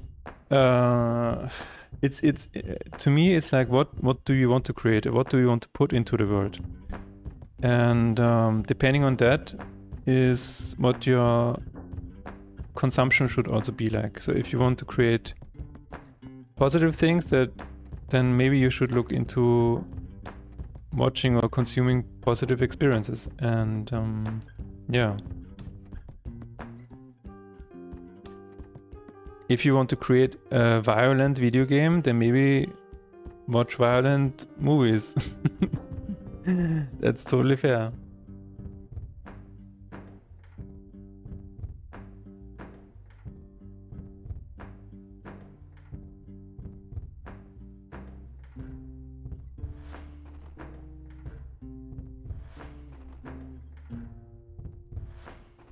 It's all a spectrum, yeah. You can also just long for something and then create it. Longing means it is a basic human instinct. That is probably correct, yeah. Usually if it's instinct driven, then you can probably create it out of thin air. But a longing is a very difficult thing to pinpoint where it is coming from, because a longing could be just because either it's you had it before and you want it again. Like longing is, to me, feels like something that is an end result of you having experienced something else. So you want it again, or you want something, you want a combination of something that you have experienced. So it's not like an output can come from nothing. You cannot create from nothing. I don't think that is possible. If you long for love, you can create a story where things play out how you long for.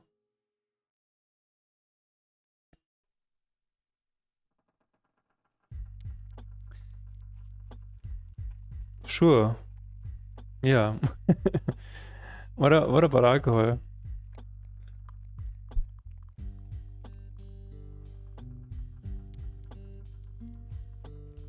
Let me think about this, because if you long for love, you can sing about it. You can sing about, hey, I want to find my soulmate and stuff like that. That's true, yeah. Longing itself can be an influence on creativity, for sure.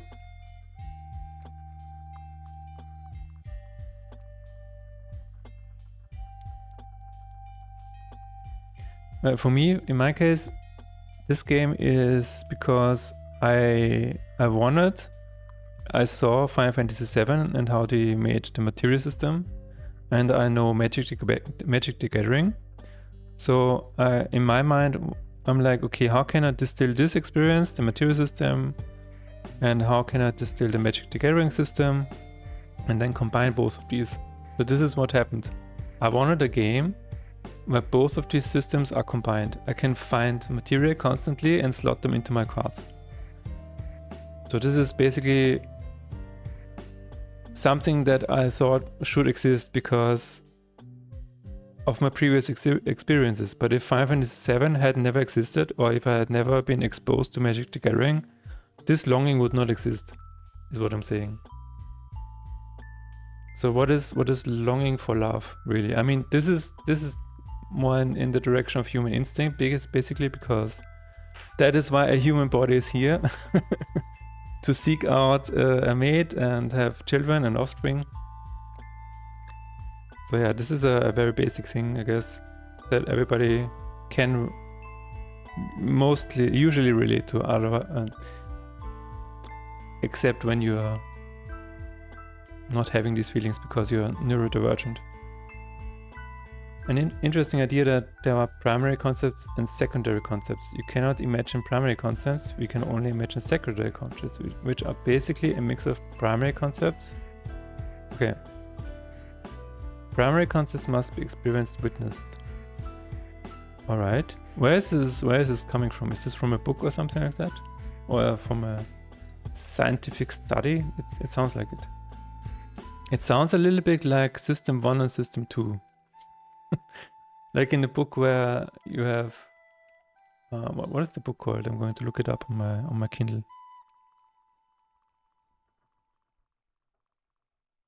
It sounds to me like a little bit what is it called?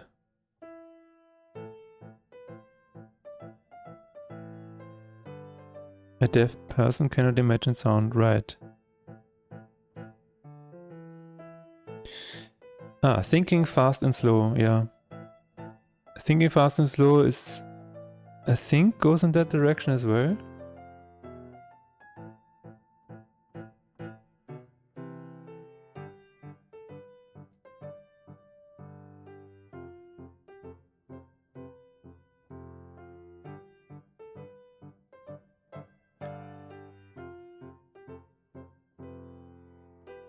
So basically, do I have dark mode? Yeah.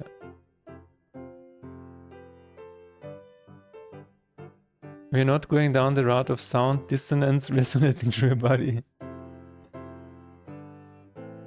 The person can learn to speak just by touching the throat of a speaker. Yeah, but what is sound?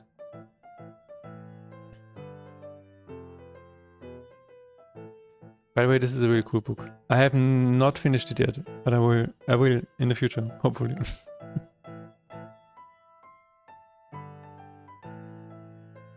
Basically, you have System 1 is fast, instinctive, and...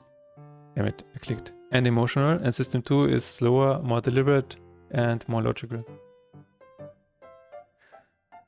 To hear the speech and or replicate vibrations, yeah.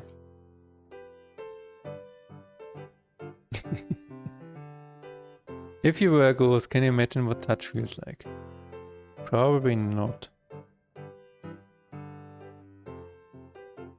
You know what this makes me remember? It's like all the people in the 60s and 70s imagining the future and what the future will be like, and they're usually getting it totally wrong.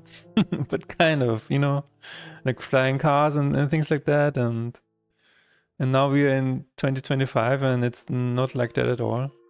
Kind of reminds me of that. You can imagine something, but if it's the entire truth, no, you're not really.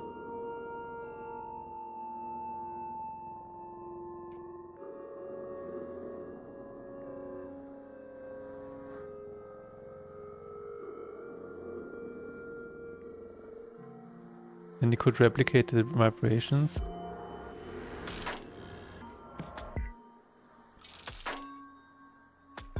Yeah, I don't think that is possible to imagine sound.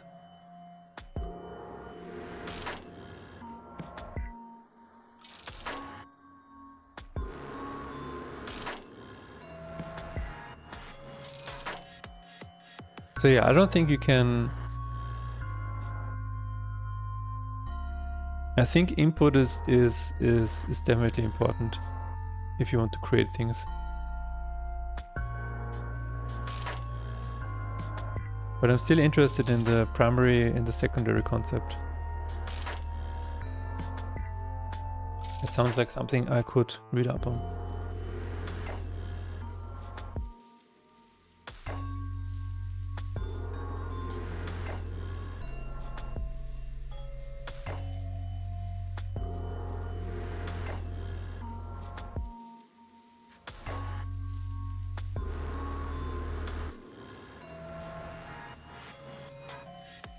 Summon wall of fog? No. Imagine what a fourth dimension looks like, or what a microwave length would look to your eyes if you could see it, etc. Yeah.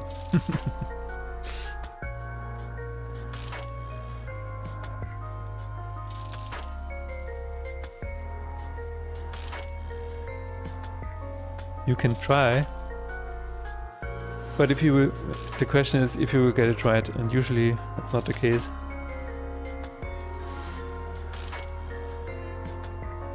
You imagine the fourth dimension like this one video effect?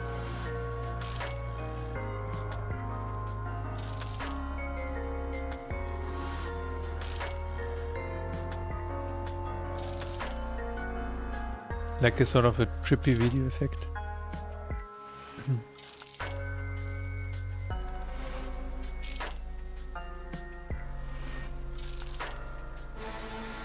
Is this called somewhere? Nudge? What? Oh no.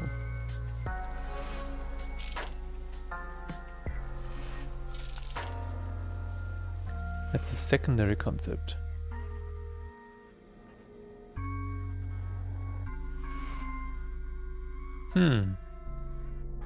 Maybe it was you. Maybe it was you, Aid.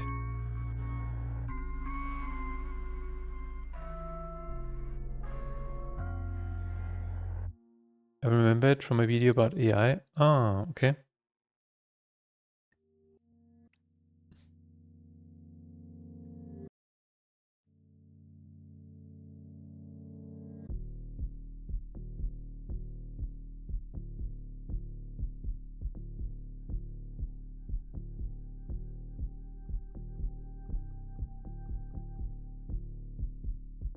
All I know from all of the books that I've read is that the human mind is so easy to manipulate. It's disturbing in a way. Like when we think about something, or when we think we have the absolute truth in our minds, you don't even realize that maybe you have been recoded or something like that.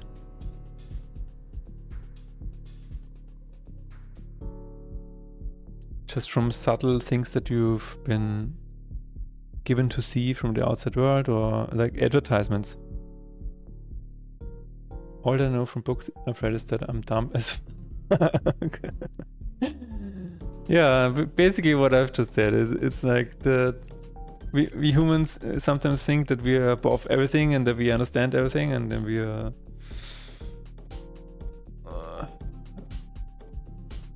incredible. But I mean, we can do incredible things, but at the end of the day, we are still very instinctive animals. If you would be able to experience the fourth dimension, I imagine it like one long convoluted snake being oh, okay. You're now safe in the middle.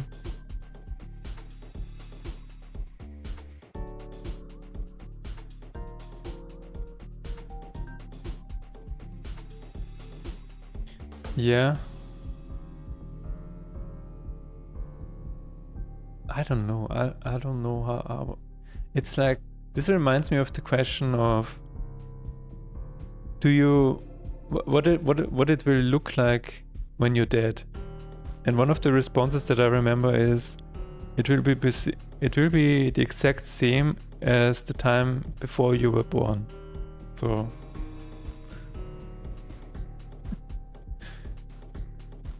I don't know, it just reminded me of it.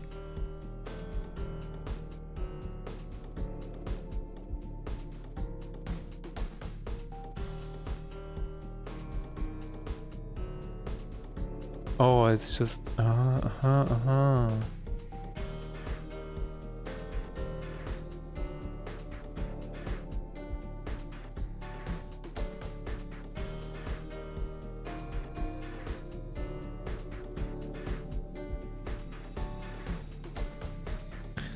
So we've gone from Game of Thrones to People Are Dumb. Okay. I think that was quite a journey.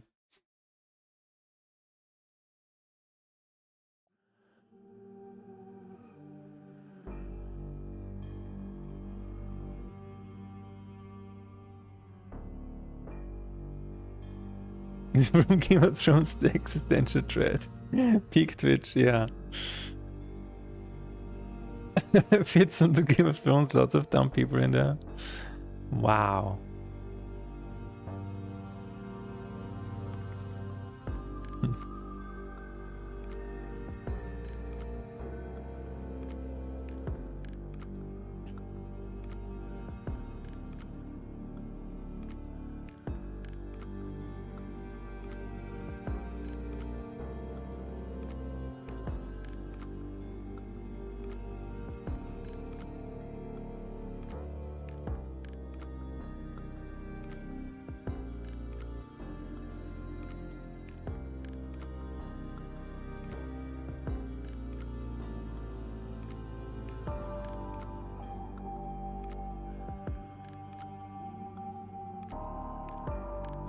And it's only going to get worse with AI. Did you guys see the new game generation from what is it called? The Google thing?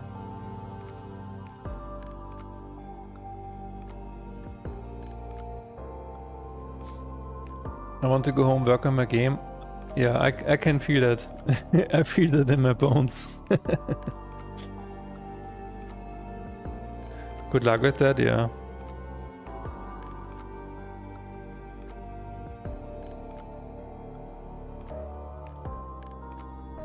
Have fun with scalability. Yeah. No, I think I said it in a past stream, but if you just want to, I don't know, like imagine it's like the game Dreams, where people will just create their own sections inside of a larger game, and you can then just inspect other people's dreams. And what if the dreams are AI generated? So basically you have this long, infinite array of dreams that people have created, and you can then just walk around in them, and I don't know, it feels like something like this might actually be something that people would play.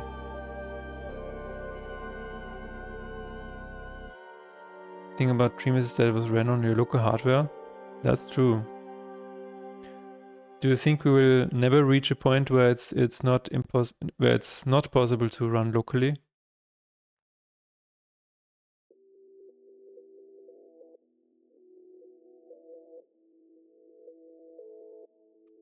Well, yeah, that's still a technicality, I guess.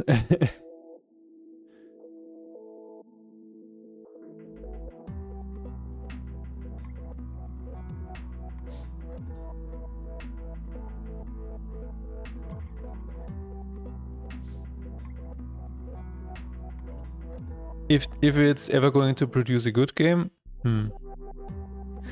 I recently, I don't know if it was in a YouTube video. I guess it was in a YouTube video, yeah. I think it was in a podcast where they said, yeah, but people want to feel like whenever they play a game, they want to feel the human touch behind it. Because, and he mentioned an example. When you, for example, Half-Life. In Half-Life, there is a point in the game where you basically just see a black screen and then you're dragged around and then you're in the trash compactor and whatever. If you didn't know that this was handcrafted by humans, then you would be like, wait a minute, is this going anywhere or is the AI just glitching out? But if you have a human mind behind it, then it's like, okay, I want to experience what the other human at the other end is giving me and is trying to make me feel. But I think this is actually correct. People want to feel that there is a human touch behind this, and it's an intentional experience. And that is why I think AI art and AI games and something like that, sure, they might be interesting for a short period of time, but to create something like Silksong, no, there needs to be a human on at the wheel. People don't care about creator behind the game. People say they hate bad games, but then they pre-order every Battlefield. People are just following the hype for the most part. Asmongold said it he doesn't care if people made game or how it was made if the product is good. Yeah. No, I'm not saying the people will always want to know the person behind the game. It's just, imagine if Battlefield 6 was AI generated. I don't think it would be as good as it is now. Because you instinctively feel that there was a human decision behind some of these things, you know, even the campaign or how the gunplay feels. There is a human at the wheel, you have person steering AI. Yeah. That is probably going to be the future, yeah.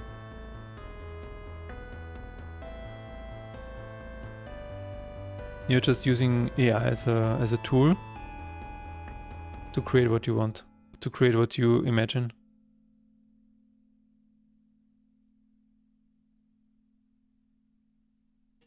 I think that's definitely the future.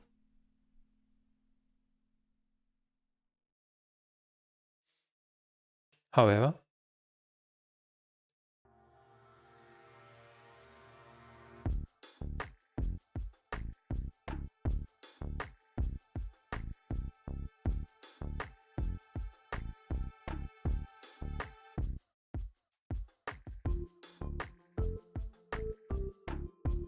yeah, what Asmongold said is that people don't care how it is made, and that is, I think, the unfortunate truth, which is why I think there is a future where people can just watch AI slop for the entire day. Because once AI understands what an individual person is really, like how the brain works, how to make the dopamine spike for this one particular person, I think it can just create the perfect cocktail. And then it probably doesn't matter who made it.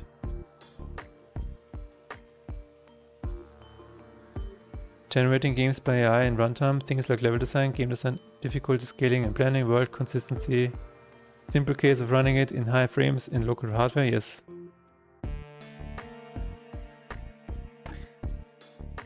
Game streaming is actually a good example of people not caring.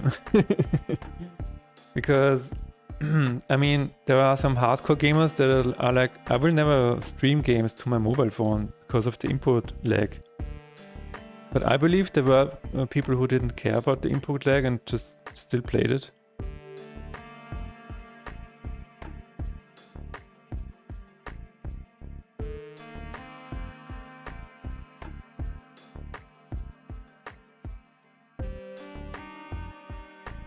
Not for anything remotely competitive, no. Of course not.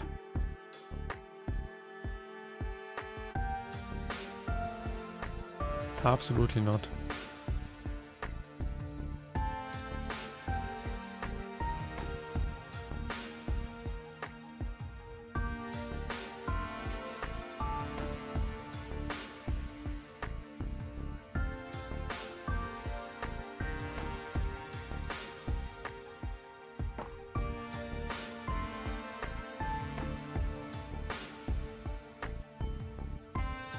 We will need devices with hundreds of gigabytes of virtual RAM or video RAM.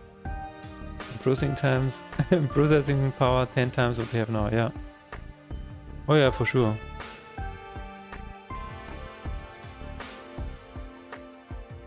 I needed to use GeForce Now to play Alan Wake 2 because my PC couldn't run it. The experience was still great even with some hiccups, yeah.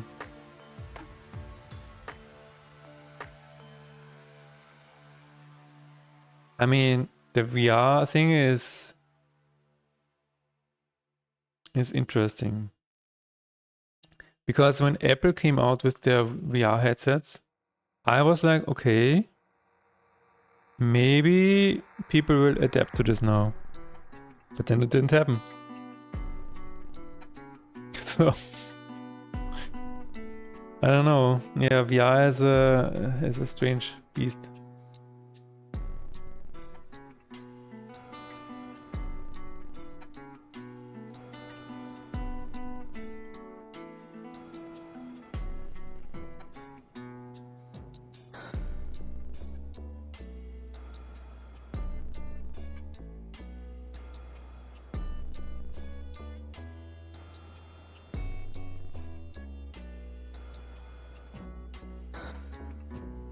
Yeah, no, these games don't work on streaming, that's for sure.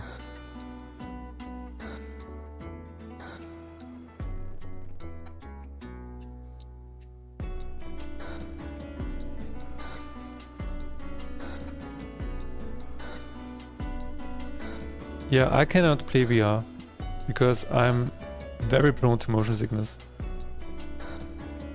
So that is a big problem for me, and I won't even try VR because I know I'm going to be sick. Don't buy into hype, yeah. It's just people trying to sell you products.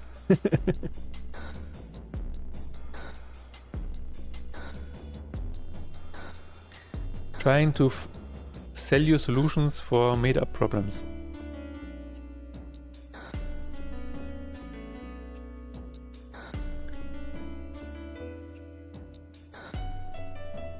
That's what the world is coming to.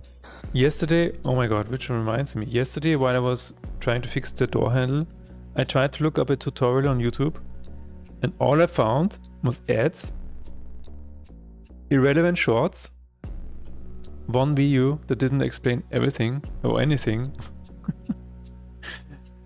And when I clicked on the video, I just got another ad. That was absolutely terrible. I don't know what's happened to YouTube, but YouTube search is completely broken.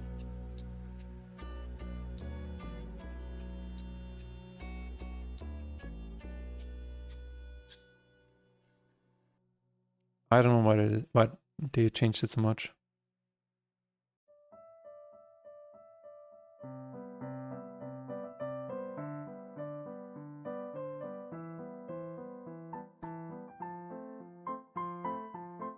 Speaking of ads, there's another ad. Pause incoming, and I'm going to use the time to eat a protein bar. So I will be right back when the ads start.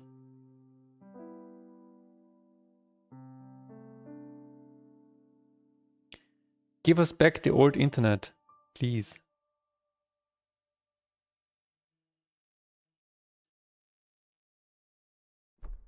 That would be great.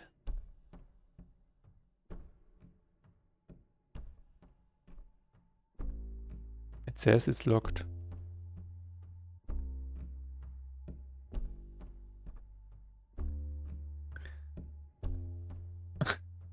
Shareholders. Shareholders. Oh my god, the line must go up.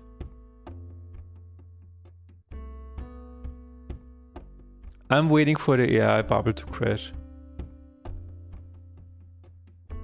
Ads.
What? Ads? Starting with volume cranked to the maximum? I know, right? Why would they do that? I mean...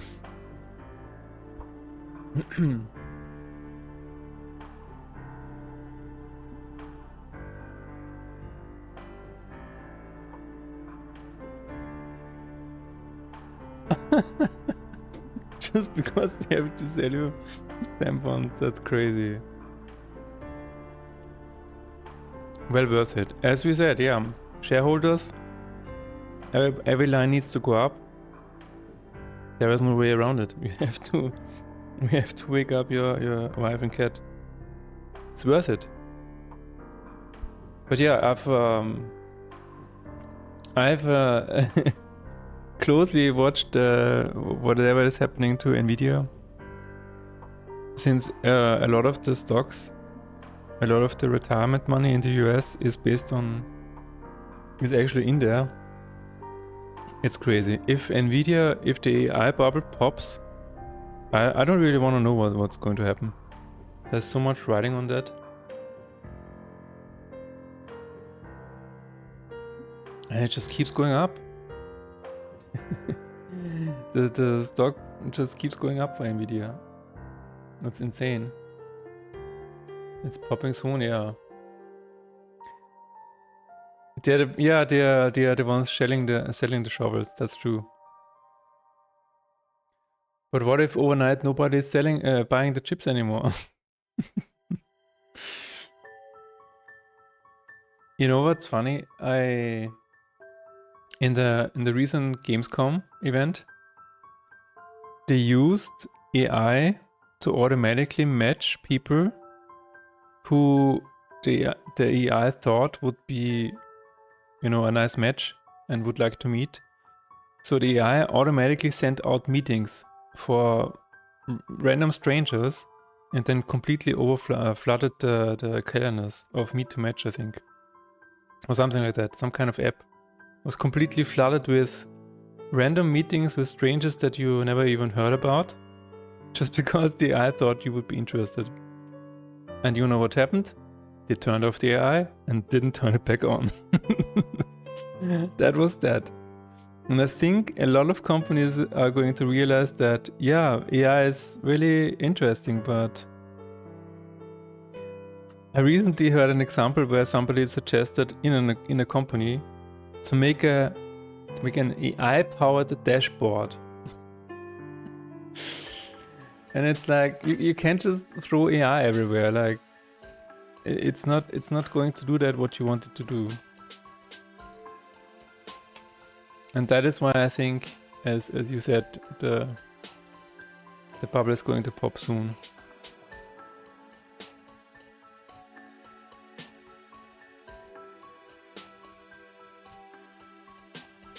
I mean, people have realized for quite a while now that it's not what it's supposed to be or what it was advertised to be.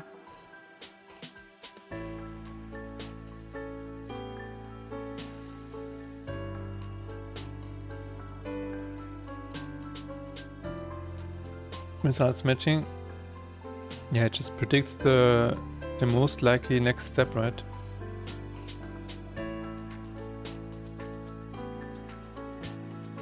Pattern prediction. Okay, yeah.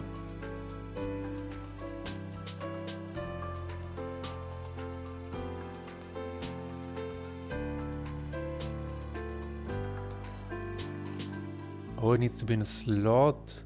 Mm-hmm.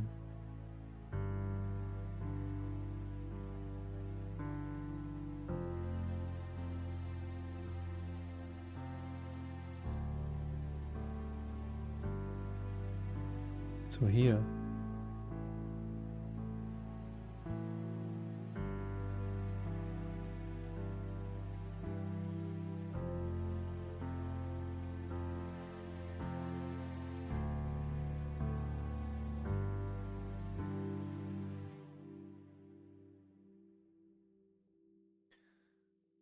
Yeah, there was another company where I heard that the company was bought and then guess what the goal was? Increase revenue. And how do you increase revenue? Setting a goal to double the revenue by the end of the year. That's how you increase revenue, right? that's how you do it. So I don't know, they have this goal now because the owners of the of the company said that, yeah, you have to double revenue. And they are scrambling for trying to find ways to do that. And it's crazy to me. And this is basically everything and everywhere.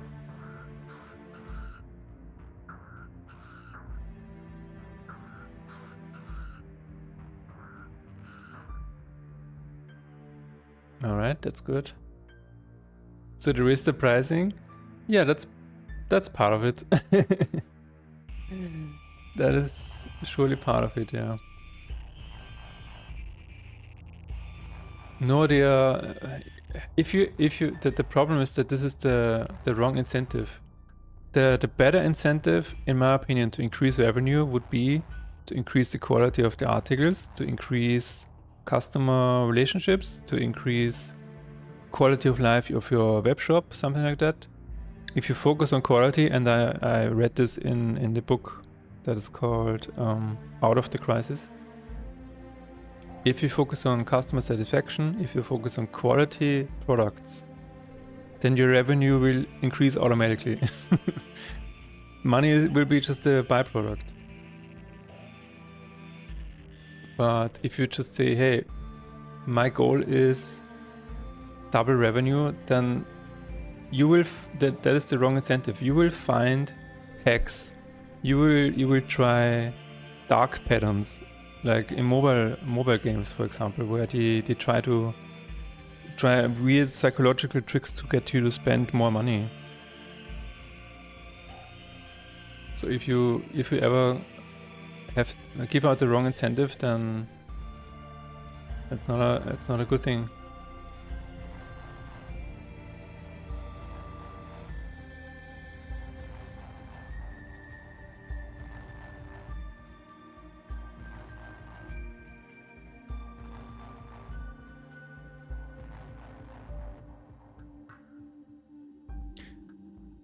Right.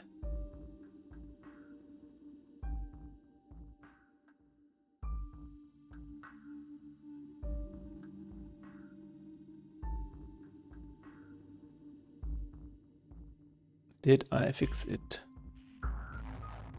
Yes, I did. Cool. Oh.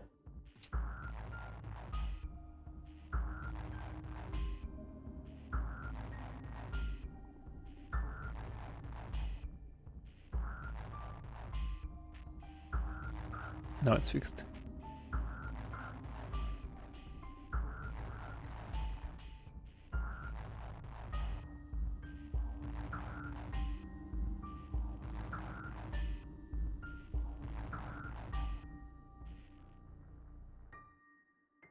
Locked slot. What?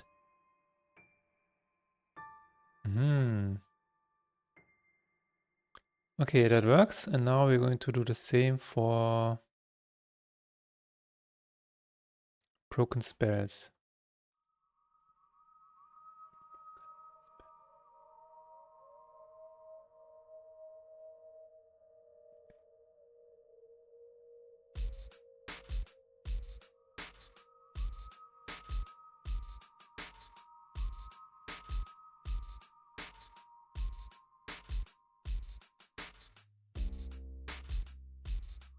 What?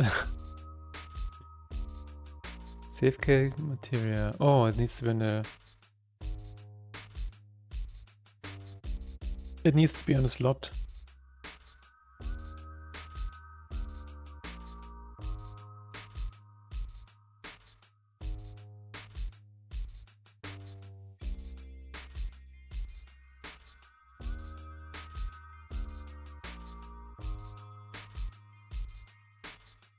Cool. There is a function for that. Nice.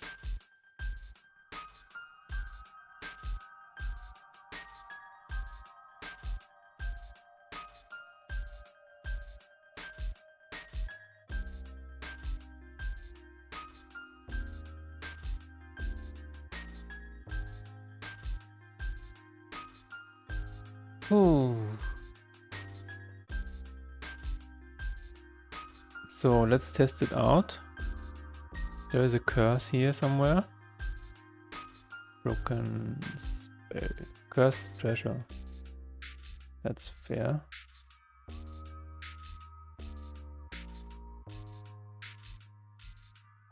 Add curse by name. They to me, I'm here to tell. I walk around and wonder why.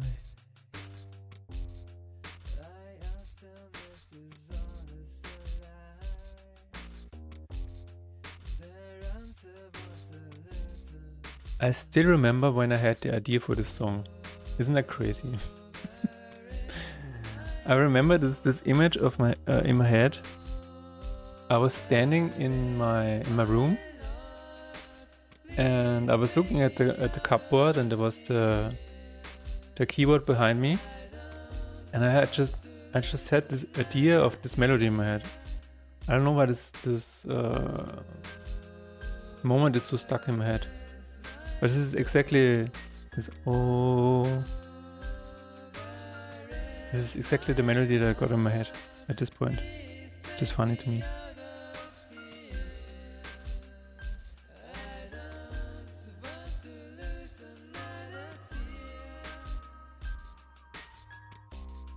Treasure opened. Give me a treasure.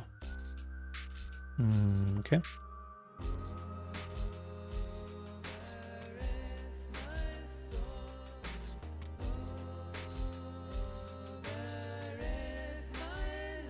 You can go to hell. There it is. We have a broken spell now.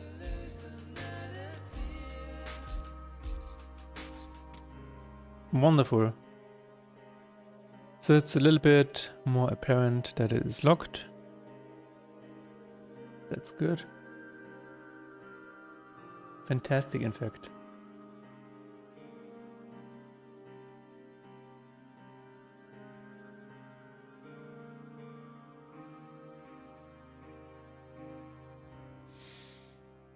Parasite. Okay, we're going to buff Parasite because I think it's too weak. It needs to be at least the max HP of target card. Max. Get queen max HP. Or just multiply by 2.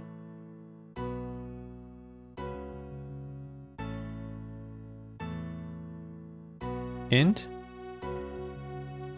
Parasite value is this. And then we will say math f seal to int.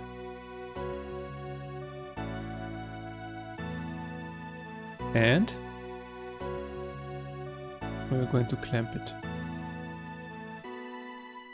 Clamp to parasite value at least 2 and a maximum of 999. That's it, parasite value. Because I'm tired of parasite not doing anything. Every time parasite is applied, it's like, oh, okay. Okay, that's fine, I guess.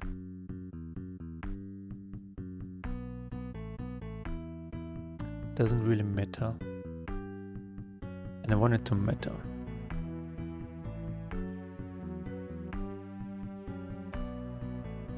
Continue. I'm going to give it to my inventory. Action offense. It's going to be inflict parasite. 2. Add to inventory.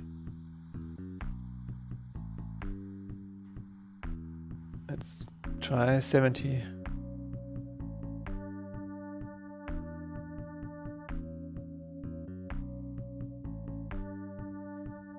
Okay, that's lucky. Parasite. On a 5. That's good. Save. Parasite. It has a value of 5. So what's going to happen now? Parasite 5 and now it is 10. That's much better. It's basically dead. Nice. Okay. Is it too overpowered now? I don't know. We will see. Okay, I think it's time for the Easter eggs, actually. Yeah. So. The charm description, I don't really care about at the moment.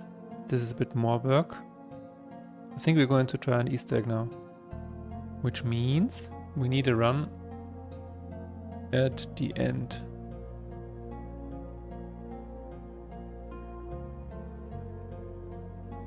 Continue. La la la la la la. We're going to save this and we're going to set this save state to current x3. Load.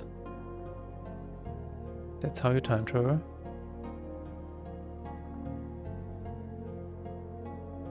Oh. Did my mouse just die? Oh my god, my mouse just died. Hold on 1 second.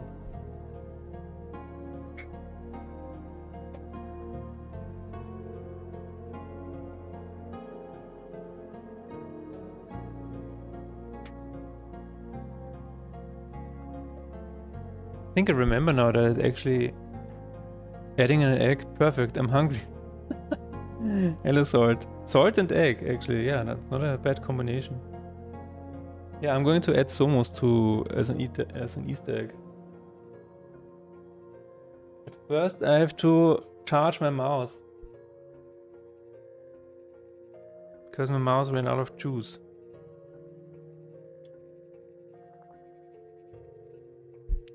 How is your day, Salt? My mouse is working again. Good.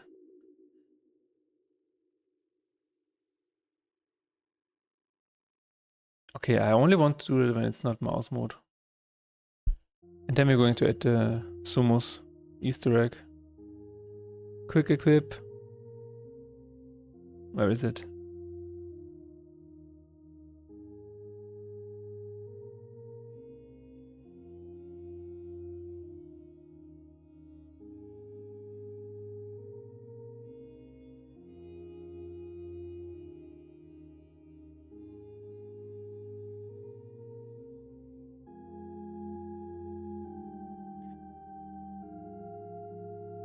If card game manager, mouse mode, player mouse mode, no, player mouse mode, then we're going to do this. Just woke up, going to make some D&D stuff. Are you a dungeon master? A game master?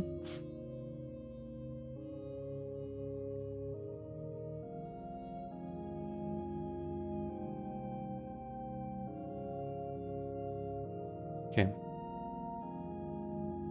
For 2 groups, man. Alright.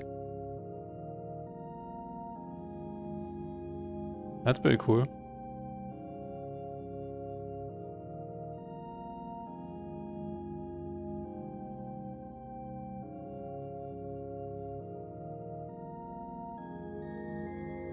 So we need to get to the end. This.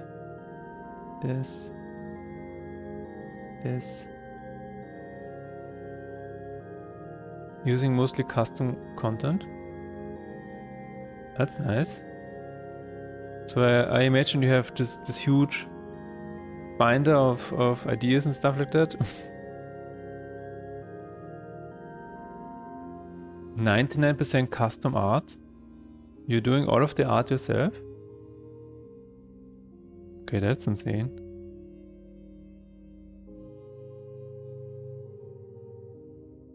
That is insane.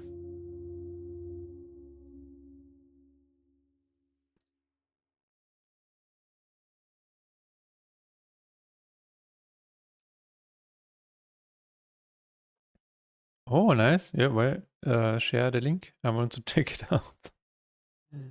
I want to see it.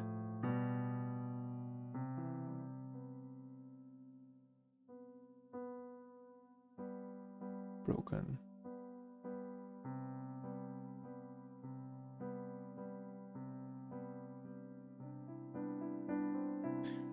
Alright, if I do this and then I do this, then I get to the credits. Let me see. No.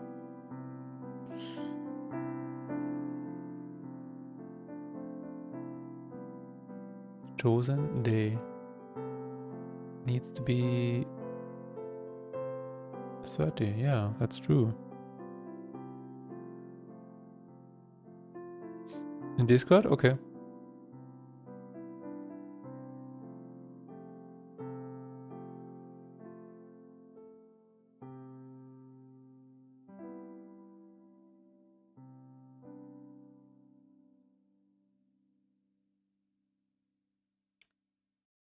I don't know why, but the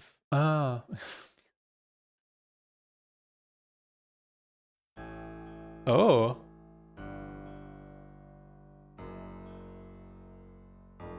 So that's like the map.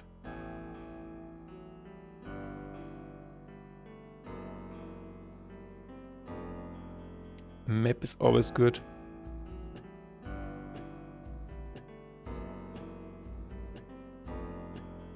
Wow.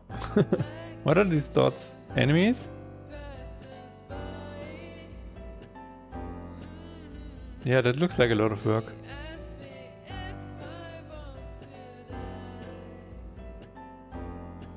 Oh, that's really cool. I always have a respect for game masters because it is a lot of work. There is no denying that.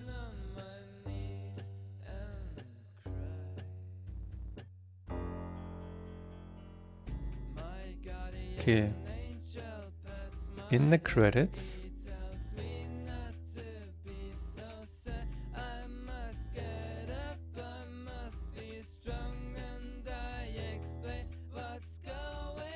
Credits. Play the freaking. Okay. Show credits.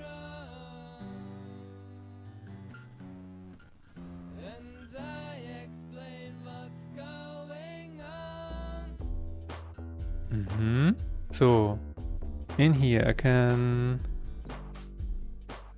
if I will just say current sign is 0, spawn summos. I'm going to just make a function that does this. And right here we're going to generate a boss.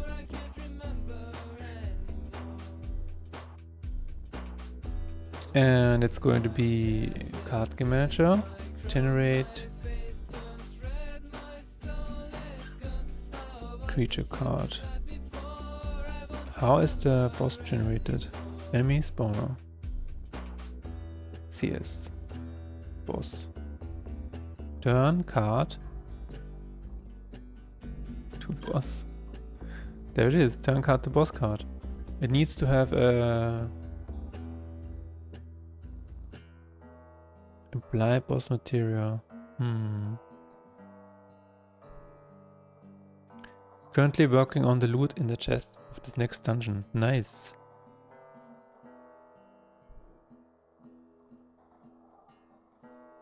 I'm getting dopamine just thinking about going into a dungeon and opening chests.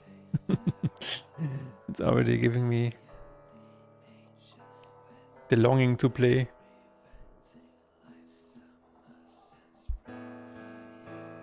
Something. Alright. I think I can just generate a creature card and then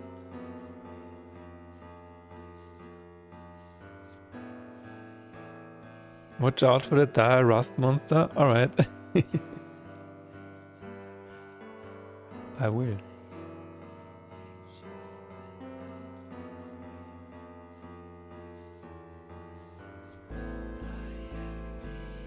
Random generator. Generator is Card game manager, get.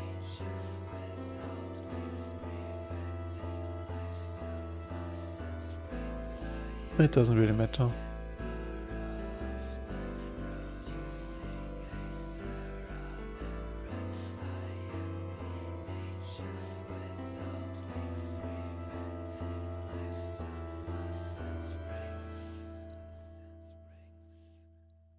Card, Somos, is creature card. So now we need to say Somos,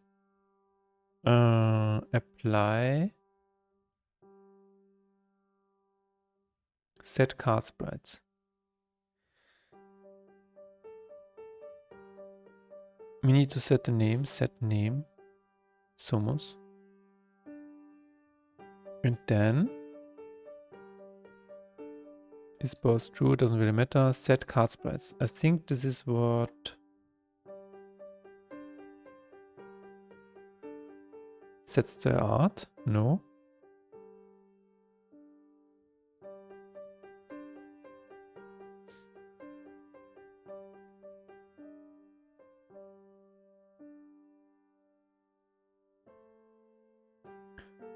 So set enemy, no.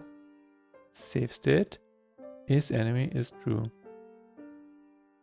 Okay, then we will say Somos display card art. And inside of here, we will say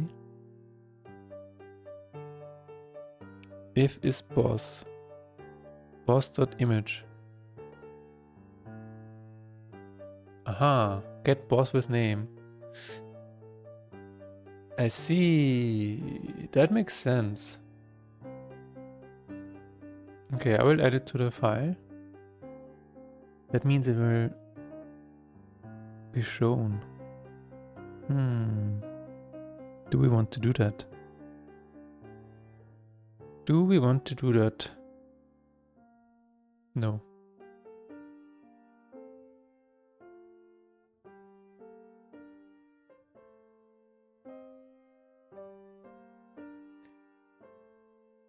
We will say if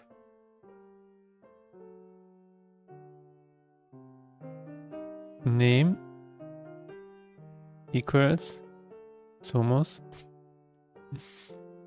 then we will just set this manually. It's going to be bosses.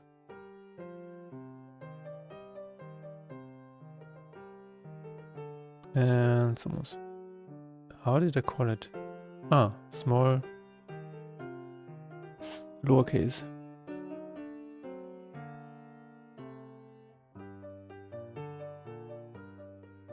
Okay. We will put it below screen. And then we will say Somos set target local position to, I don't know, vector 20, 0. Let's say -7, -6. That sounds good. New total time is maybe 20 seconds. Yeah. Let's try it out.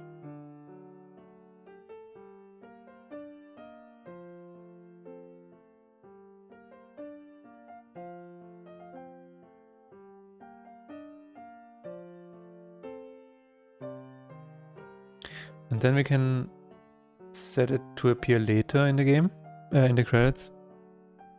And yeah. Oh, also we need to, we need to apply the material.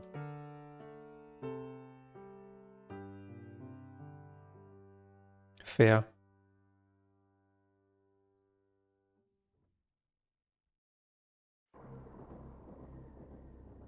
Did it get spawned? It's almost. Where are you?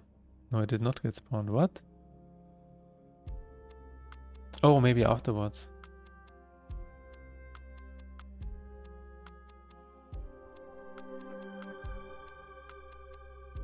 Now?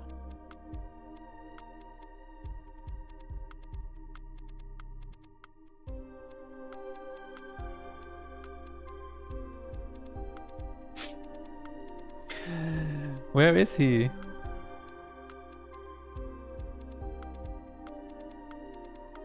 If current credit sign is 0. Oh. What?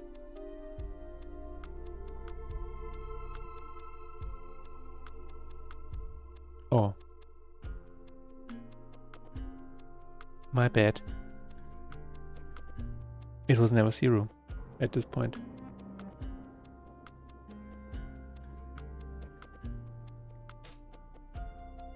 Let's try it again.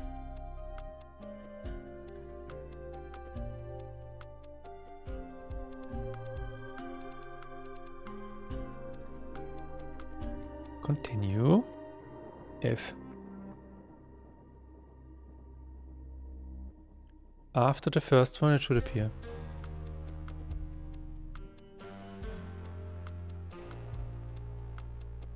There he is. Alright. Oh, there he is.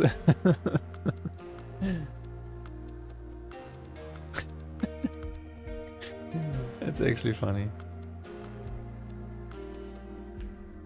And it just keeps going.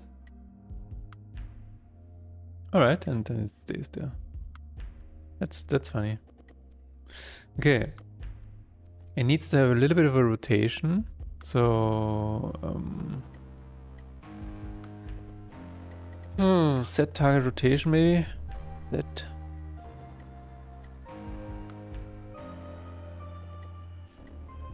set rotation. Speed.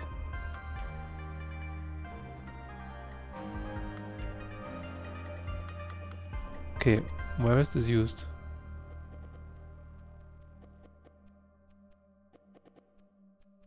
Player test animation. Ah, okay. So maybe that's what I can use.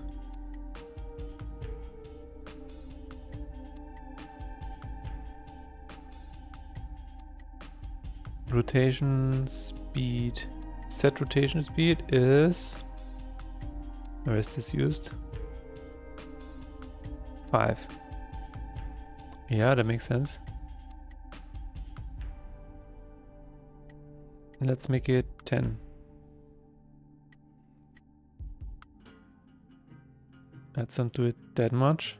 Just a little bit. Alright.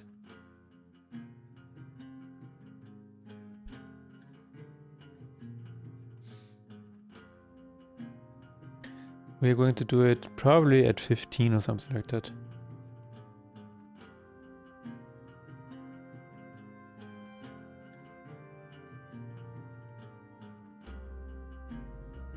Continue.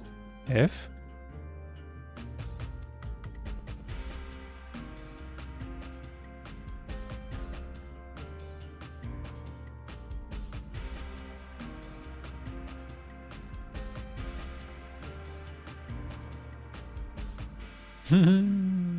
There it goes.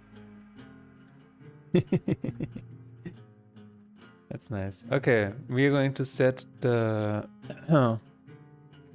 Somos save state max HP is, I don't know, 666.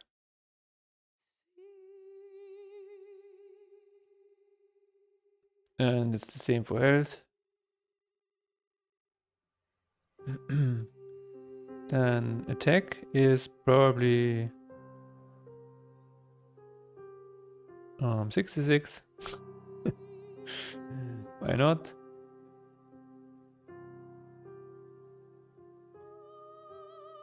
Yeah, just also do it 66. Why not?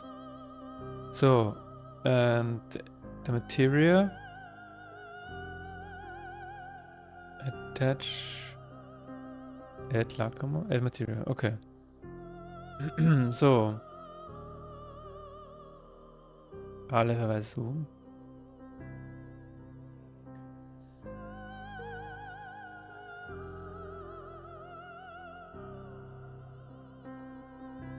It's not like anyone's gonna fight Somos. That would require far too much saving and loading. That's true. That is actually true, yeah.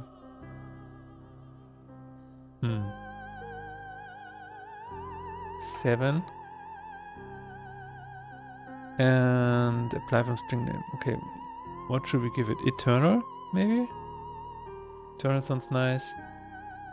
We could also apply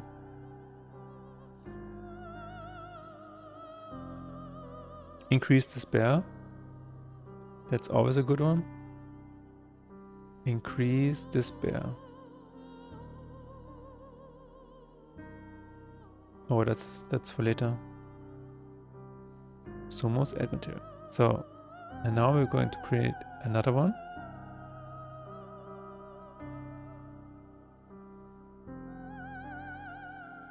Increase despair by 6. And add new material. And then we need a trigger, which is going to be at the front. I just realized would be better. We're going to say on.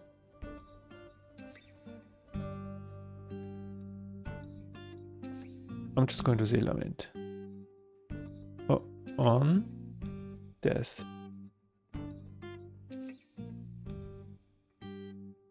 On any death? Oh, lament. Ah, lament is actually lament. That's crazy. We're going to set this at the end. So now it has increased despair and eternal. I mean, I could probably capture.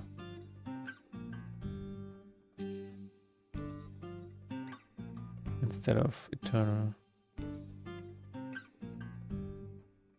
I don't know, eternal just feels right.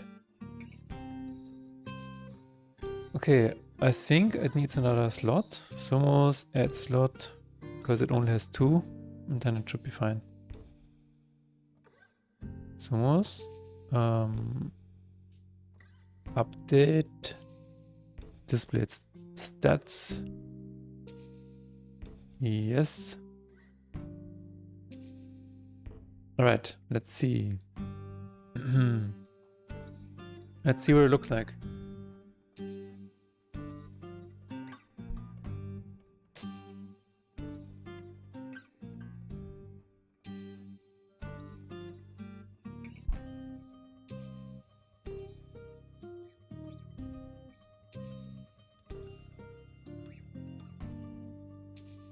Let's end the fight. Let's wait for a little bit. After this one, we will see.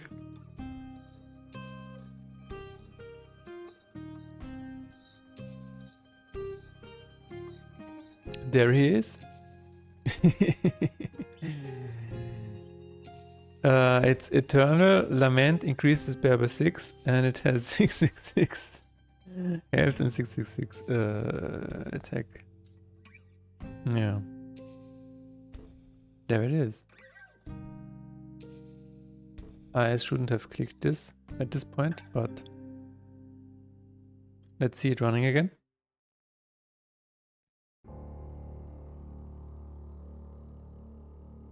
Continue.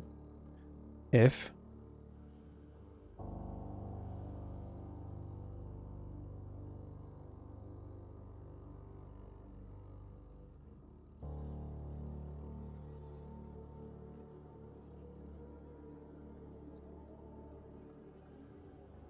Oh no, what is it? What is it doing? It needs to be flipped up immediately. Hold on 1 second. Slow-mos. Up immediately. We cannot have you facing down. It's not going to work.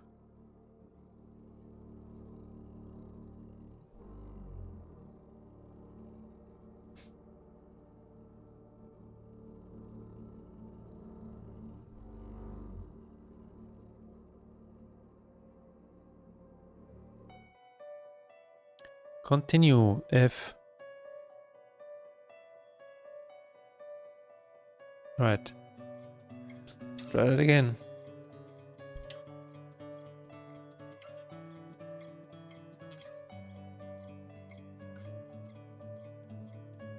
There he is.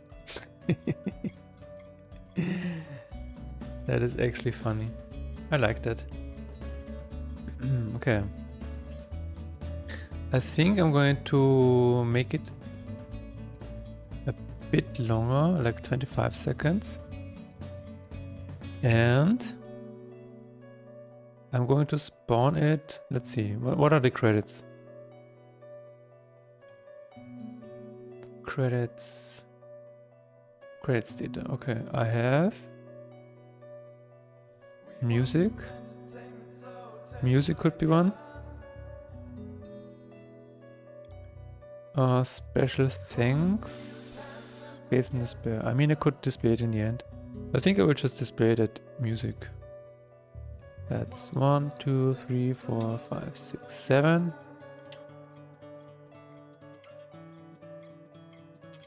If it's 7, spawns almost. So let's see if that actually works and how it looks.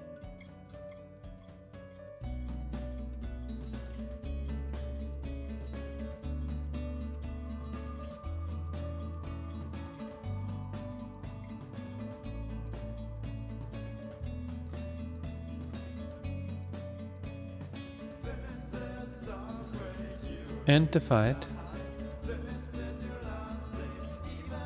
And let's wait.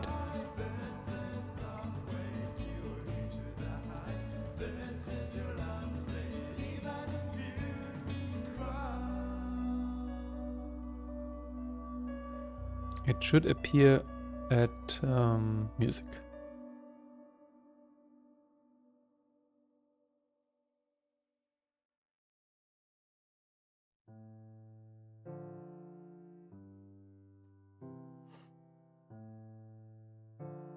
Odilon Radon is dead.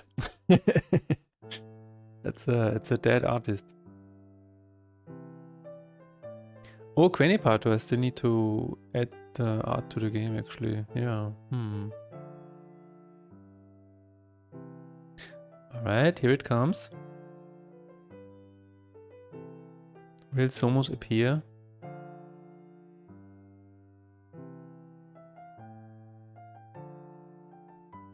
After music. There he is. Maybe? There he is!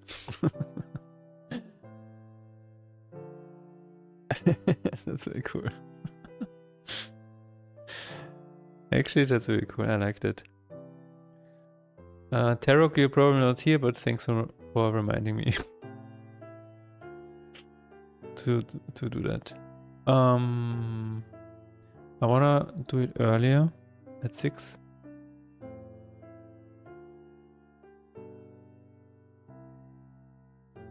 But that's it, yeah. That was fun. Having fun during game dev. What a concept. What a strange alien concept. Okay.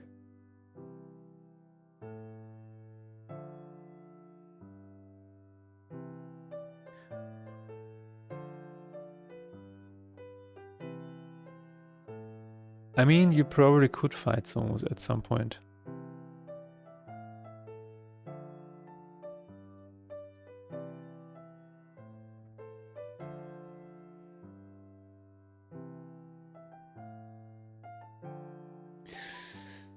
That's another Easter egg that we could add. Alright, with that out of the way, charm description could be improved. What do we have here?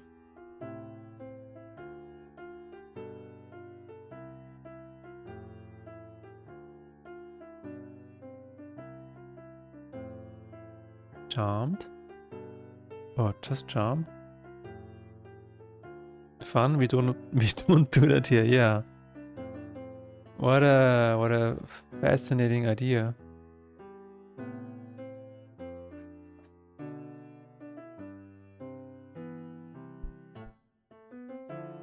Attacks a random adjacent creature.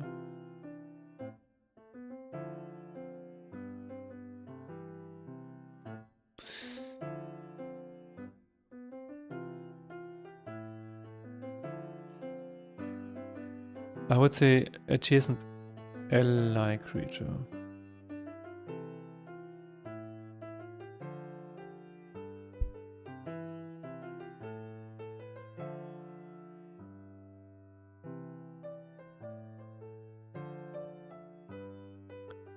Switches allegiance. Is it written this way? I'm not sure. Probably not. Oh, it is. Wow. And attacks random adjacent ally creatures.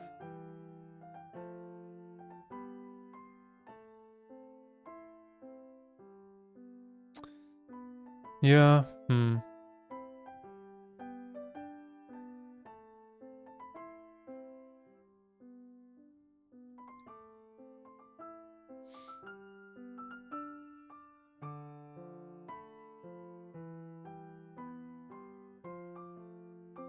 Affected creature switches allegiance and attacks random adjacent ally creatures. That is a mouthful for sure. By the way, 8, do you still want to translate it to Polish?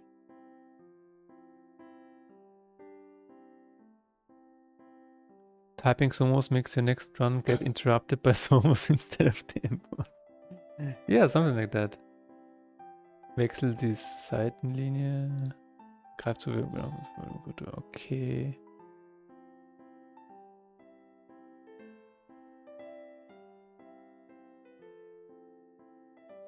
Hält zu den Gegnern.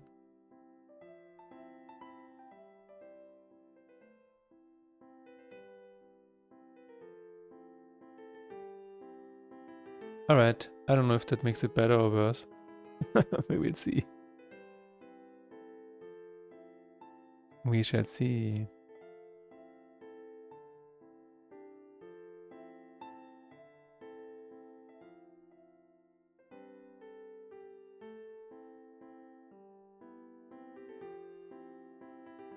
I could help if you give me access to your documentation document. Oh, okay.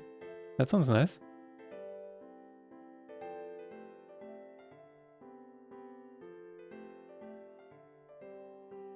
If you ever need German for your game, hit me up. Then I will do the German translation. Yeah, I think I fixed this. I probably made it worse, but that's what it is.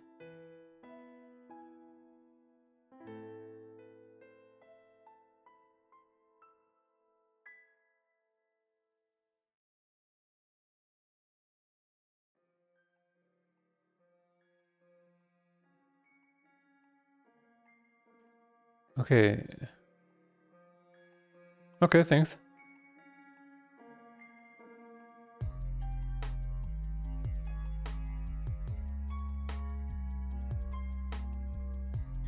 Trying to think if there was anything else. I hate work keyboard, it's typing machine. Oh.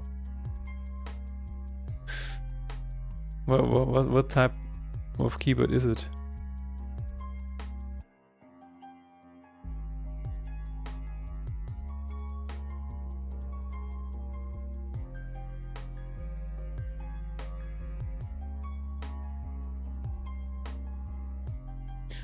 Alright, I'm trying to think what the next action would be. Oh yeah, we can try this actually. Cheap mechanical I bought because I considered at some point making artisan keycaps. Ah, okay. So it's not the company's fault, it's just... it's a game, it's a keyboard that you bought yourself. I thought the company was cheapening out or whatever it's called. Saving budget.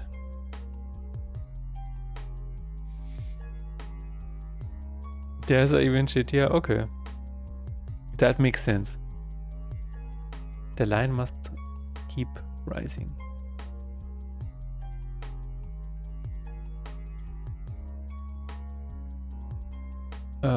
What?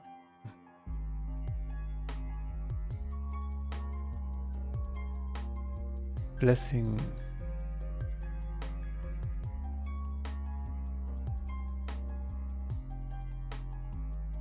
Gain random. Okay.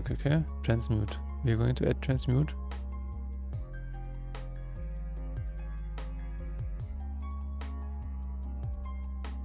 I have an ergonomic Logi keyboard, Logitech, and I think it's the best keyboard I've ever had. I like it so much. Especially my hands like it really a lot. And also my ergonomic mouse.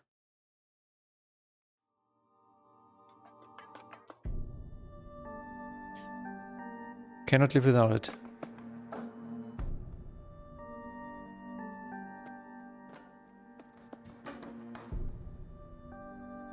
Right, so the idea is that when I have this blessing, I can probably sacrifice a spell. And it also gets me luck hammer. That would be insane. I hope it doesn't happen. And otherwise we will just fix it.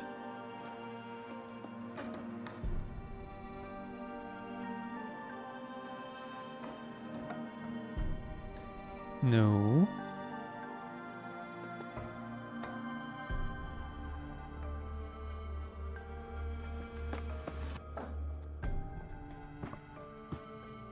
Give me a sacrifice. Oh no.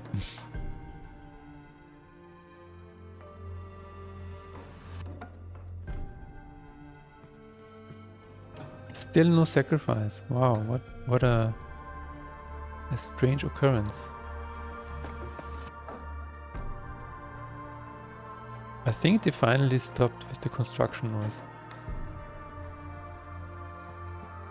There it is. Alright. Can I do this? Wait a minute. Save. I have transmute.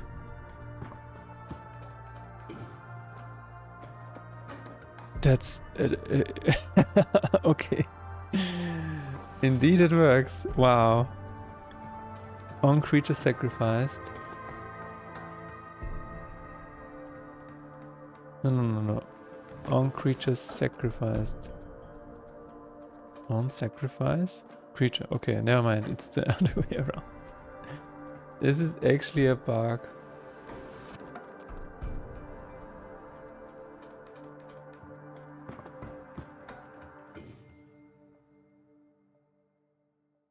Activate all cards with trigger on sacrifice creature.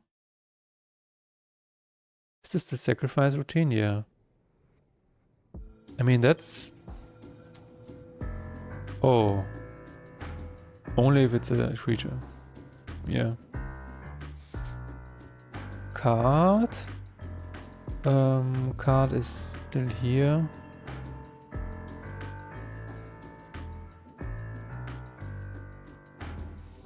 That is insane.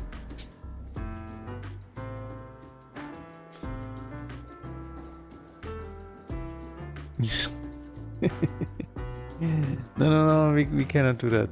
I mean, it's actually a funny kind of Easter egg, but it specifically says if you sacrifice a creature, so probably should not allow it. And somebody actually mentioned this to me. He was like, why does it say sacrifice creature when it also works on spells? I'm like, it's maybe a bug. It's not like I'm trying to hide information from you. Okay.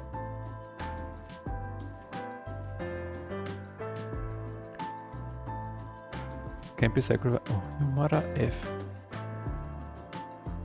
Alright. Let's try it in a new run.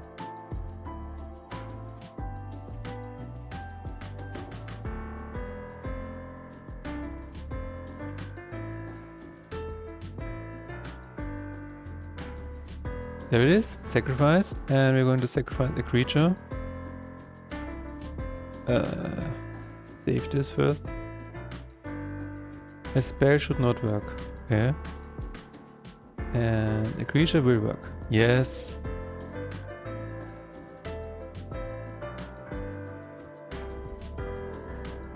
Okay.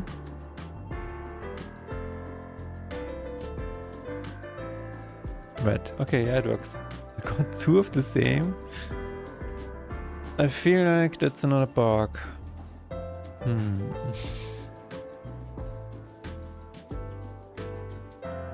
I feel like that's another bug. Let me see.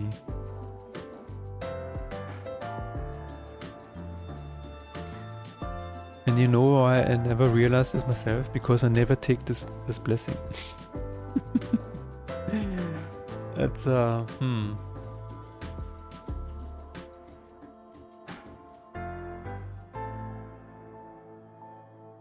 Activate all cards on sacrifice creature. Okay, so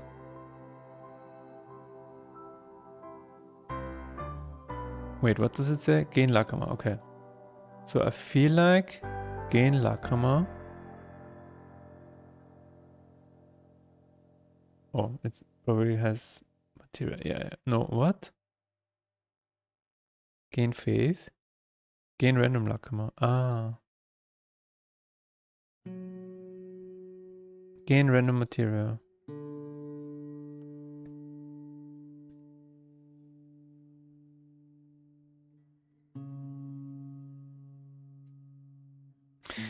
Yeah, we need to add an additional number here. Let's say I. Let's just do I. And let's try it again.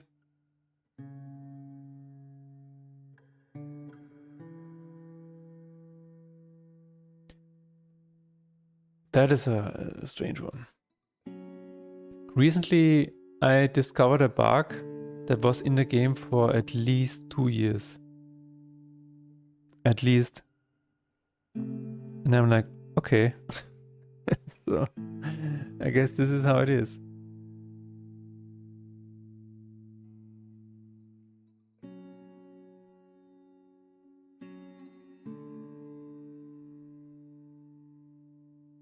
Alright, we're going to sacrifice this creature and we should get 2 different ones. Yes, that's better. Faith, loss, and poison. And it should be the same every time. Yes. That's much better. Let's go to another one. Let me see. No. Yeah, perfect. Save. We should get different ones. Wonderful.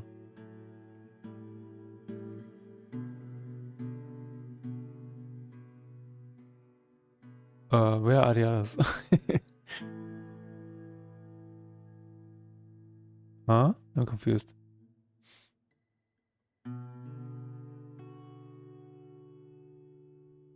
Let's try it again.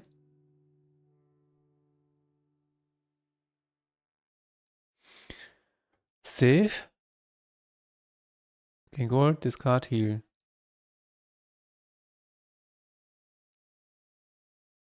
Very nice.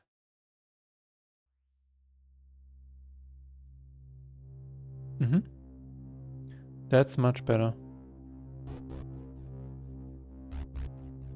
So we fixed 2 bugs.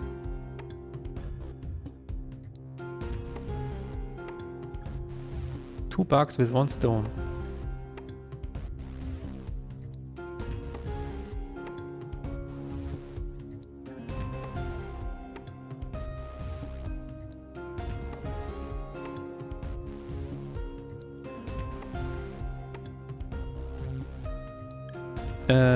Fixed. Lakrama being the same.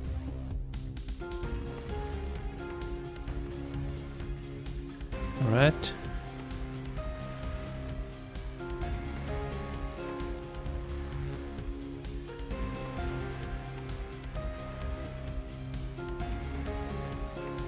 Okay, what's next? Show chosen atonement icons on the line of the heart. I'm not sure I want to do that. I probably would need a mock-up for this. Like, if you have 5... We can do a mock-up. Let's do a mock-up. Let's see what it could look like. Start, custom, atonements. These are the atonements. I'm going to paste this here. And then I'm going to go continue. Also make a screenshot. Going to save this as atonements mockup. Because Affinity likes to crash every now and then. It is what it is. So I will just copy this here as crudely as possible.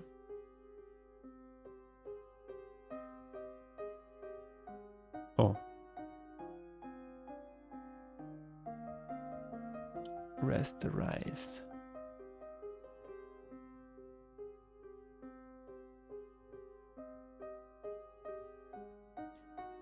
Let's take this one and this one and this one and this one.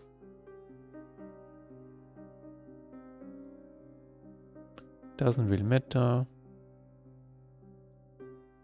So we have 5 atonements. The problem right now is, where do I want to display them?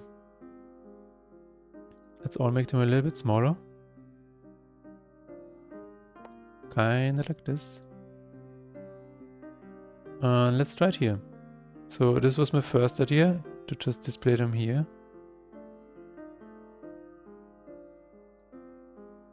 On this line. And okay. And I must say it's not looking too bad.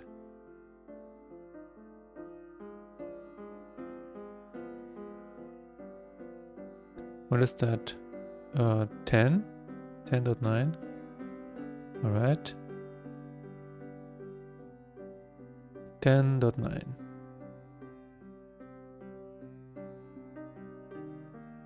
Okay. It's not too bad.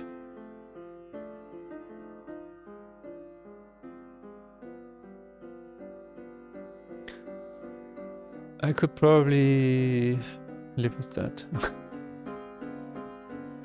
This one needs to be in the center though.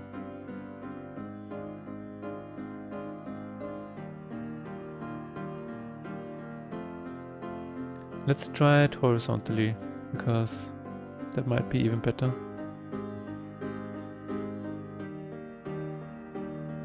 Who knows?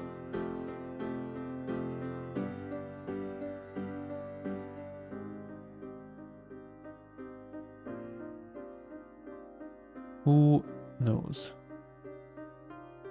So we can try it like this, and then it just keeps going to the left. Or center it. Not really sure about that one. No, this is too much. Too cluttered.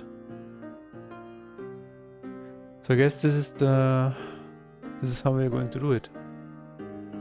Yeah.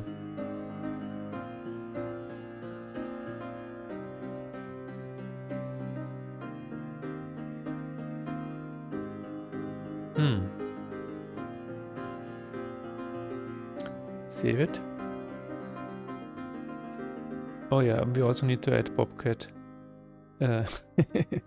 Not Bobcat, what is it called? Bongo Cat, yeah. I'm stupid.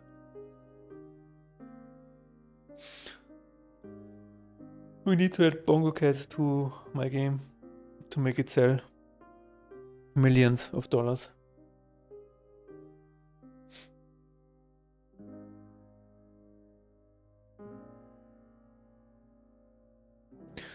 Yeah, I guess this looks okay. What if you have 10 of them?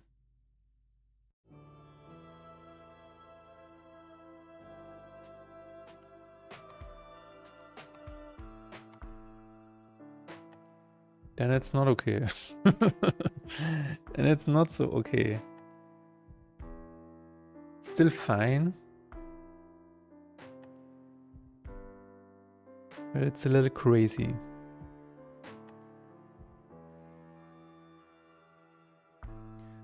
But it could just be very condensed too.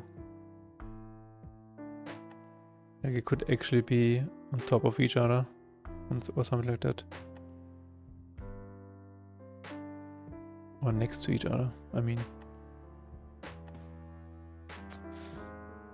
Yeah. I mean, if you have more than 5, I could probably also try displaying it like this.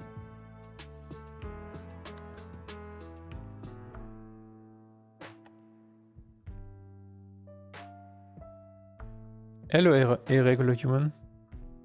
Thank you for lurking. Hoffe, du hast einen schönen Tag.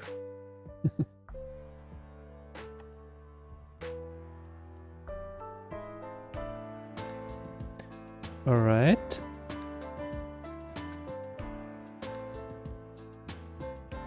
Just trying to figure out the good position. Basically just making a mock-up for displaying all of the atonements that you have. Yeah, I'm not really entirely sure just yet.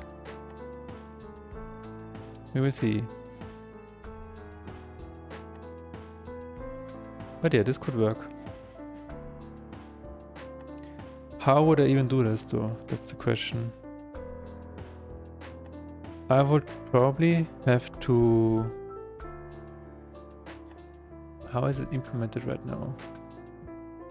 Start, custom, atonements.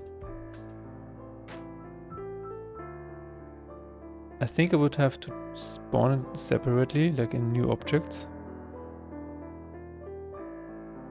Difficulty circle, okay. What can this prefab do for me?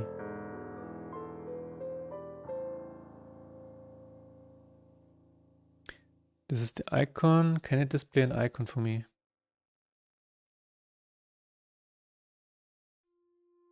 No. Okay, let's see. Alle Verweise suchen. This is the sprite for it. Alright, so the run creator is responsible for the sprites. I see.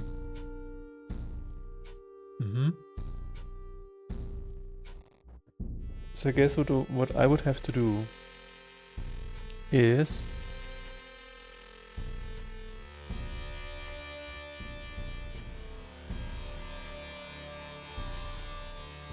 so either I want to make a new prefab entirely, or I will reuse the difficulty circles.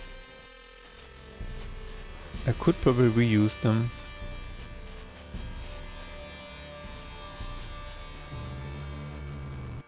So I will spawn a difficulty circle for each atonement, each active atonement. Set the correct sprite. My keyboard is having really weird lag issues at the moment. And then position them on the line. From top to bottom. That's what I can do. Then it looks like this.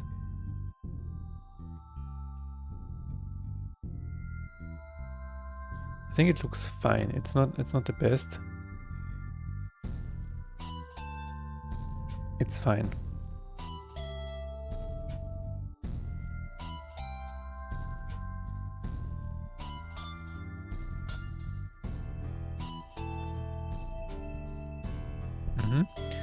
And also, the problem is that it needs to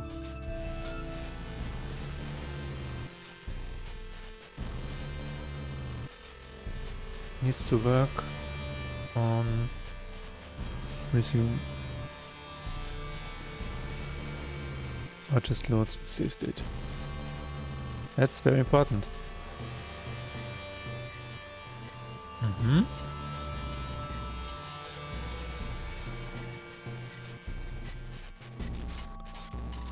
That's what we need to do. The line width seems to be alright at this size, so maybe we can actually get away with just reusing it. That could work.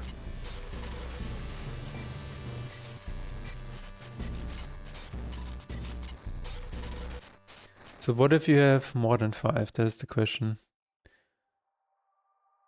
I think I will just reduce the distance between them. And also make it only possible to have a maximum of 10. I mean, 15 atonements is basically a run killer anyway. And I know some people have tried it and probably even succeeded. But yeah.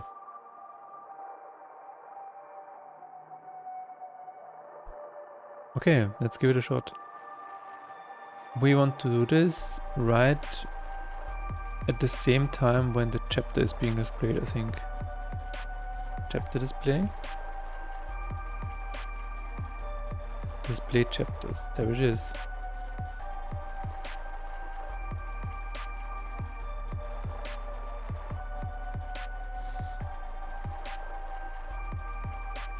Okay, so I need an atonements display is what I need. Yeah.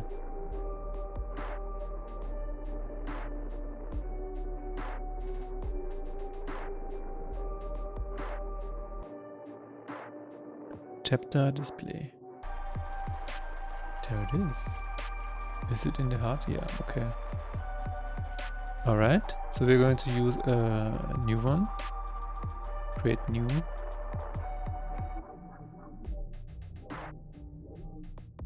We're going to call it atonement display. Going to reset all the values. That looks fine.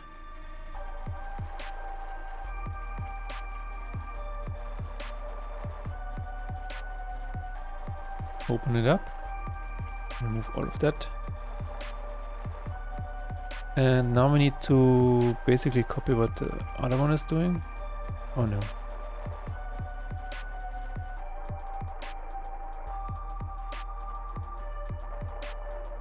Chapter display. Hello. Chapter display. We are going to copy all of this here. Right? Yeah. Sounds good. Because we don't need the sprites. We need a prefab, which is going to be, I think it's the difficulty circles. Let's see, run creator, circle, difficulty circles, yeah. And this is a list of this.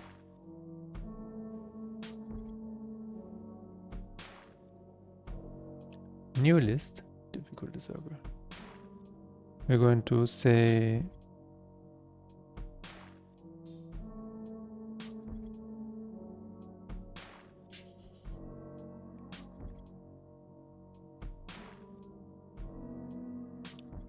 the circle is already what? Slot has a difficulty circle. Okay, what? Not going to think about it. Atonement prefab. Display chapters. We're going to say display atonements. We don't need this. We definitely need this. Clear atonements. Let's look at it. Difficulty circle.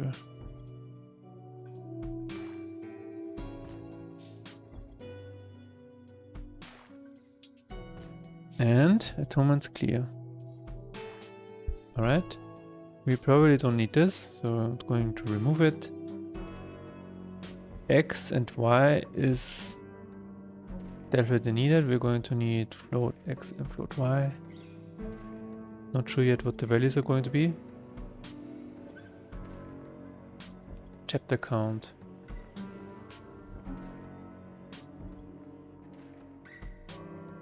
Does it need a chapter count? Probably.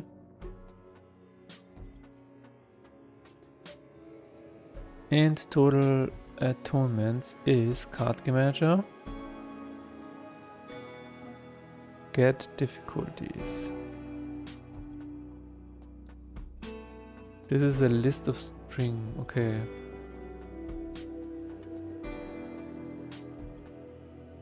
Get a Thomas list. What is that? What does it do? Oh, it's just a circle. Oh my god. Does it help me? Does it help me in any way?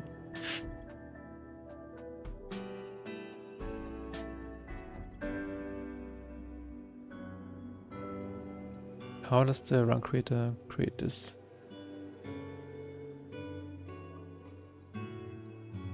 Add?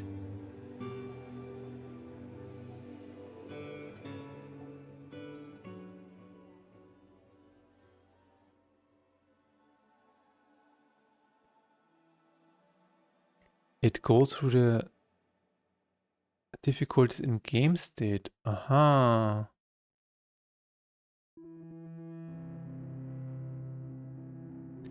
That's a good point.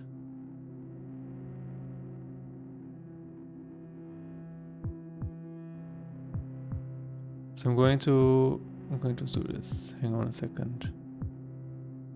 Int? No, it's a list of strings.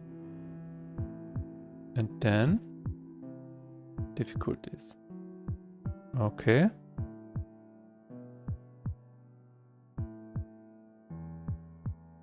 Selected atonements. And now we're going to say this. No. Needs to be for each.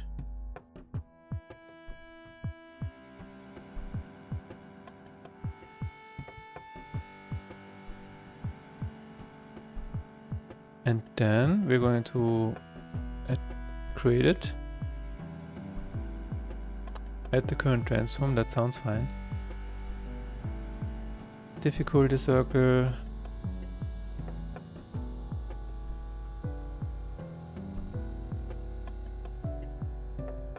Add it to the atonements. We don't need this. And we don't need this for now. What we do need is the correct sprite.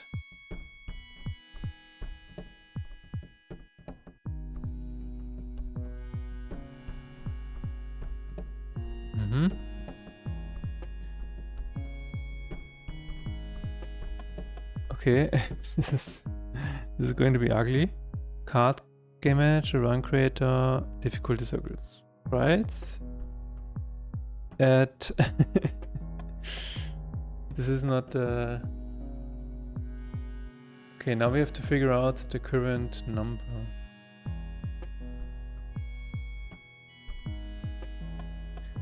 I think we can do this from the circle. Pass int.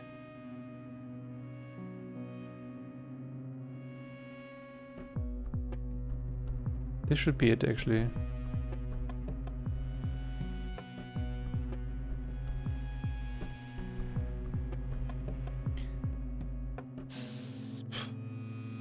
Selected atonement. Let's see if that works.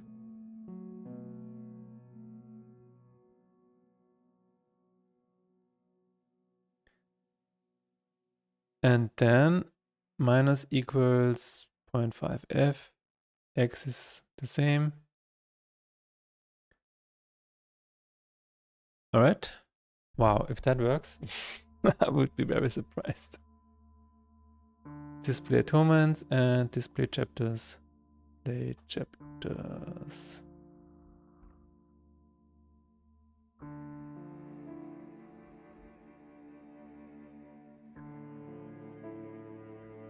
Public. Atonement display. Atonement display.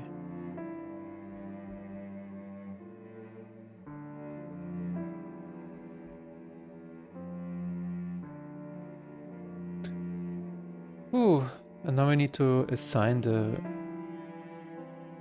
whatever. Let me get, yeah.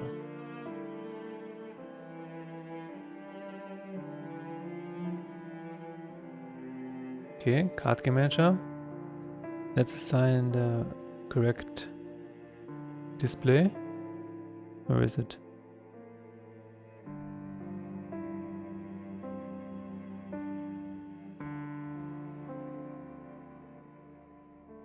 Chapter display, there it is. Atonement display. Alright. No, wait a minute. I forgot to set something. I didn't set the prefab. Wait, Unity, wait. Stop. Atonement prefab, there it is. Difficulty circle.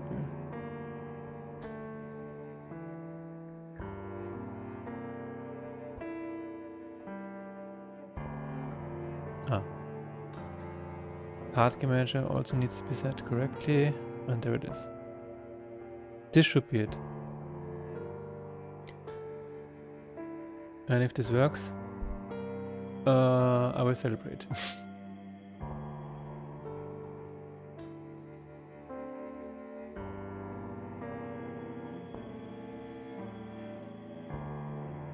Continue. There's already an error. Uh-oh.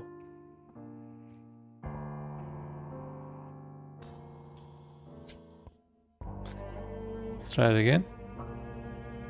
Continue.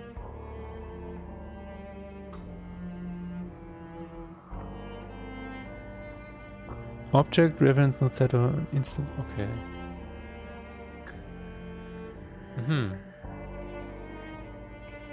So you're saying that is not set correctly or what?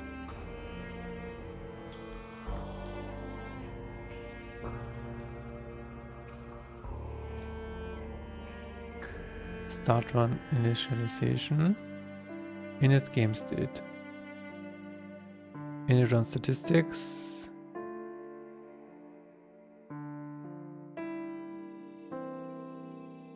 Init game state should already have the difficulties, no?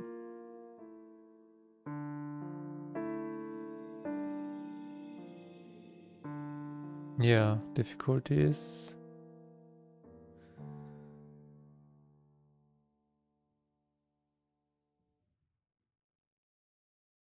Run creator, okay, start run. Oh, it's afterwards. Yeah, that's not good. That's not good. Difficulties is set here.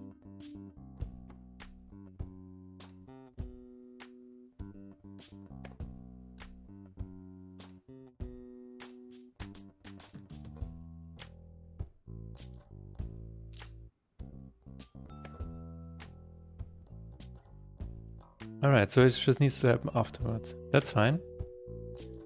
Display atonements. Oh. Atonement display. Display atonements. That's what we can do.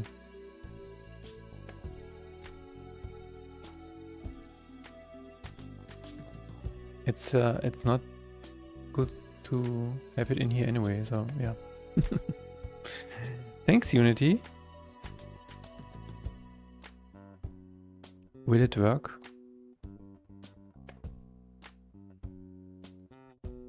That's the question.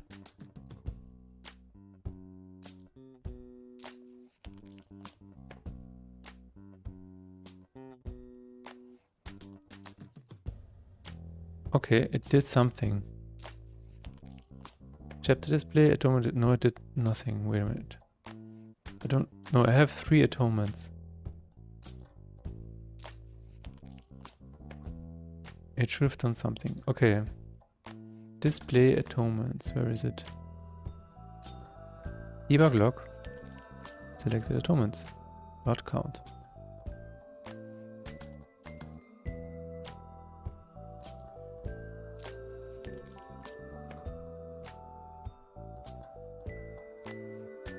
So that we will at least see if this is set correctly. Maybe it doesn't work on load. Maybe it currently works when starting a new run. That could be a possibility. We will see.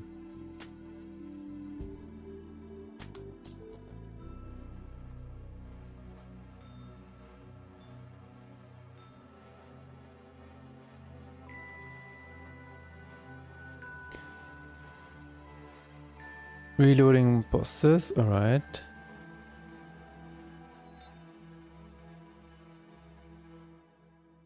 It's never, okay.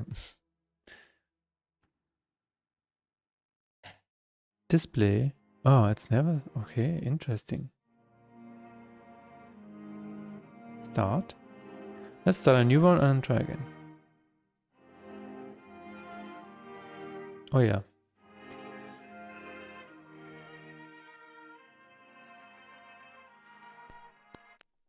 Input string was not in the correct format.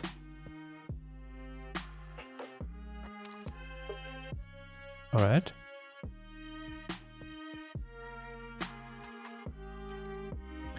Let me see what it contains.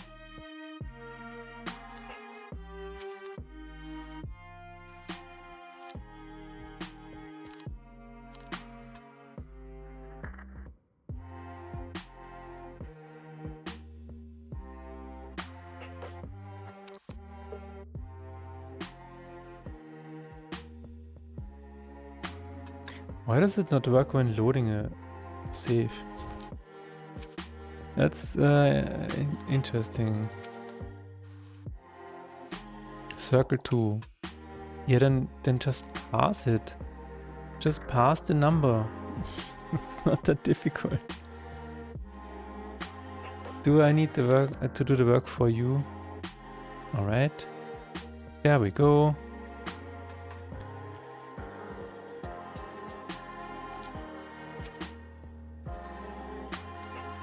If you're passing a string to an int, just ignore everything that is not a number. Why is that so hard? Why do I have to tell you how to do your work?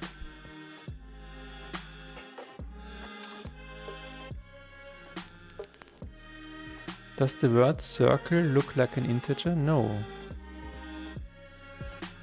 Just ignore it. Just ignore it. Okay, what now? What now? Oh.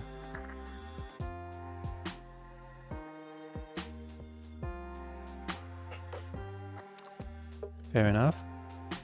But the same still applies.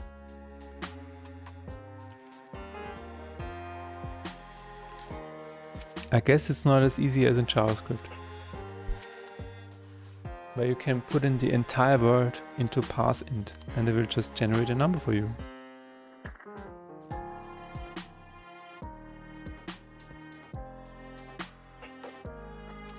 Start. Hello. Oh, now it worked. That's cool. Chapter display, atomic display, we have 3 difficulties. All on the same Y. That's okay.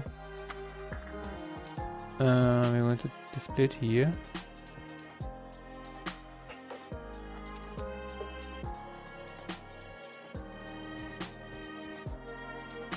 It seems to work.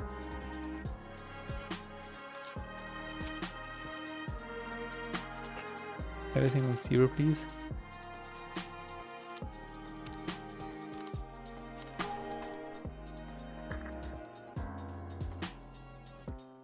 Okay, so in theory it works already.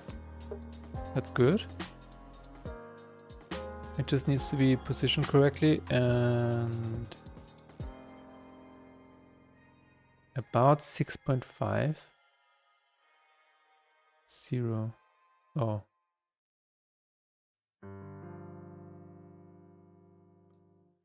Move it down a little bit. 7 point, where do you want to be? At 9? Minus 9? No. Minus 8.9? Minus 8.8? Minus 8.9,5? Alright. That's where you like to be. That's good. and 6, right? Yeah. Maybe 6.5. No. 6.25. Okay. Copy position. Paste. We are going to need to set local position. That works. Y was not set correctly, which explains why it's in the same position. And now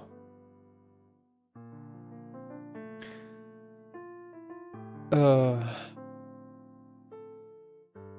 it should work actually. But I still don't understand why it's not working when saving, when loading when resuming a run.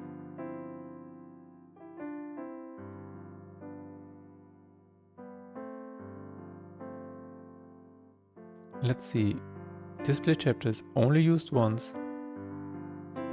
And it's only used in show current. Okay. There it is. Start run.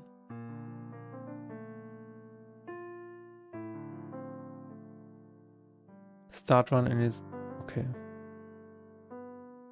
This is the load one. Yes. We're going to put it here. And that's it. Yeah. Now it should work in both ways. And then we need to figure out why it is so dark.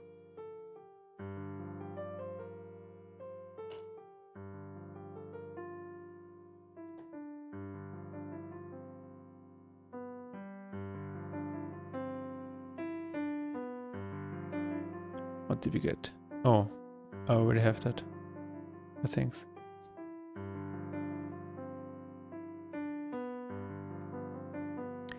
Alright, now it works. Even when I resume a run. So the scale needs to be 0.5. Is that correct? Yeah. I'm going to try it on both of these. And I think the distance needs to be -1? No. 7.5? That seems correct, yeah. Okay, the distance is this.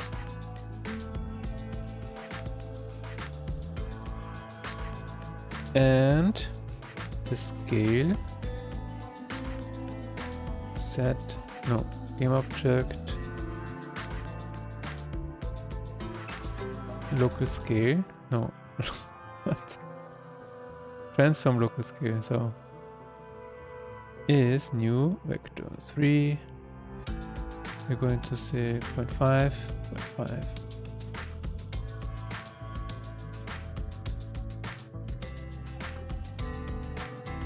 Set to active. What does that do? Is active, show selected. Okay, that sounds good.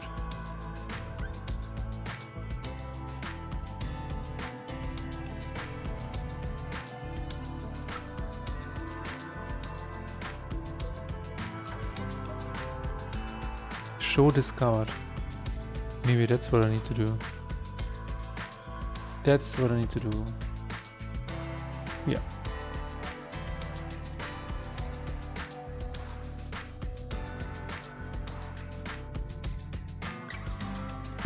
But the button should be the zeros too. Yeah.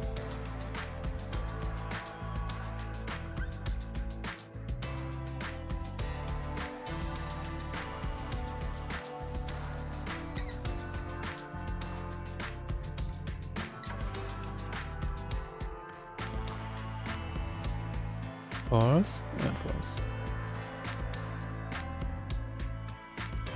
Okay, that should be it.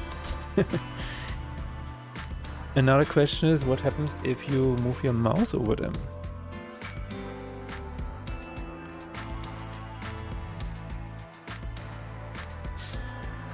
Always the tough questions.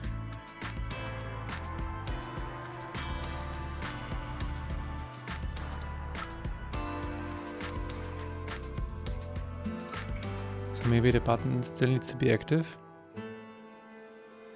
But yeah. For now, this looks fine. I'm happy with that, yeah. A little bit. Not entirely. Not entirely. Looks a little bit weird.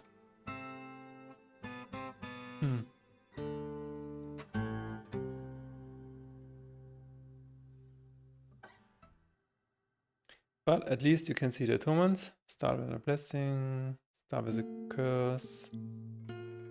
+1 enemy in fights. Yeah. This is not... Wait a minute. Can I just move this up a little bit? Just a little bit.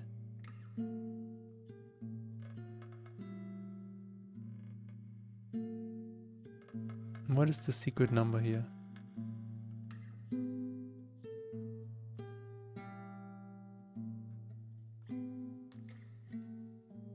6.3. All right.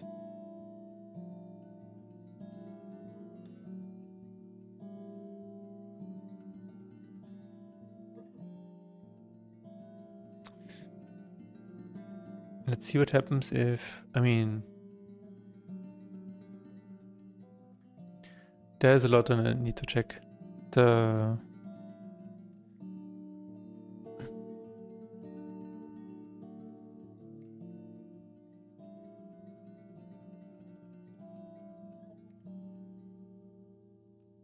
There's a new Linkin Park. What?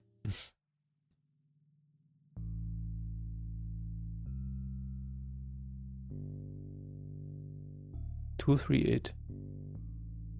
Oh yeah, they made they made an album without the singer, right?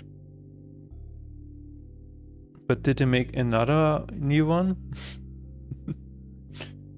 Or is that it? Let's see what happens here. It's just one album, okay.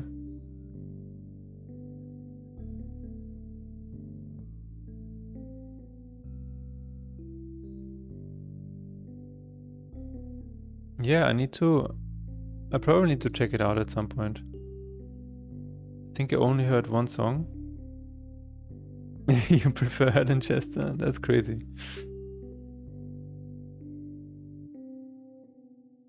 But I'm really happy for them that they found somebody that can, you know, hold a candle to Chester. That's very cool.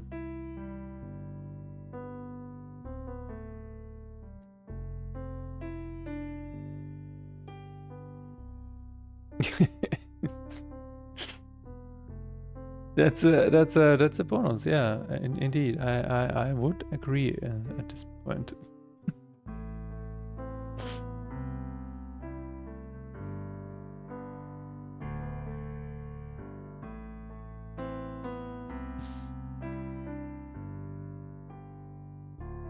Let's try 0.15.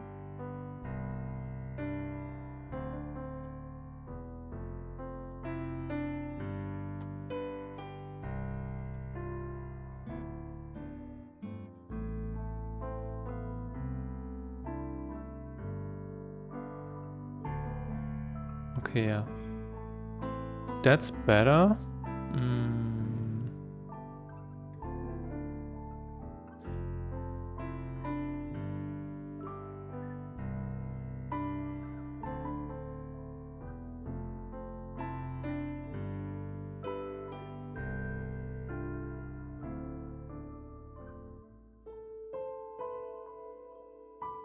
Okay, but distance needs to be adjusted. I don't know why I keep thinking about Foo Fighters, because it's not the same band as Nirvana. But for Foo Fighters, I'm also really glad that they found a way to make it work, you know? Or at least keep making music.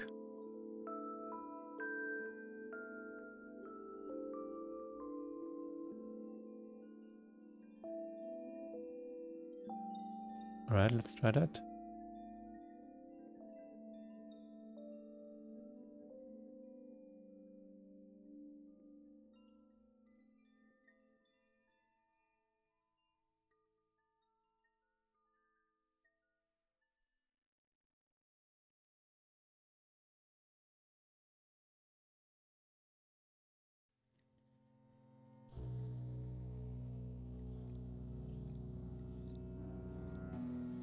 Let's see if that works. Yeah. Then I can probably think about what happens if they get activated during the turn, during the run. Could probably highlight them at some point. Oh, what did I do? What did I do?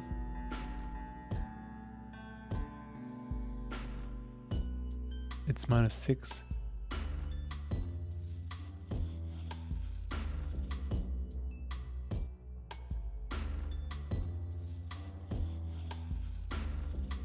Huh? What did I do? It starts at 0 and then...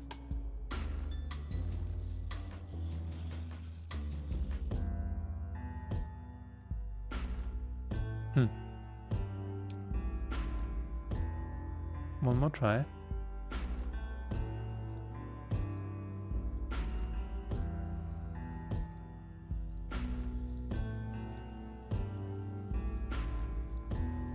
Start. Please.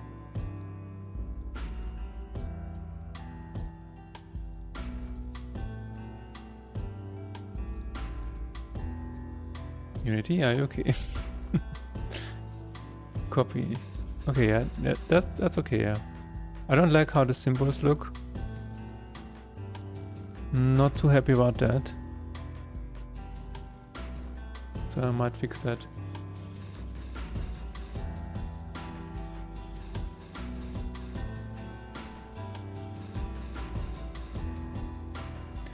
But for now, I'm happy with that. So let's try it again with a single one.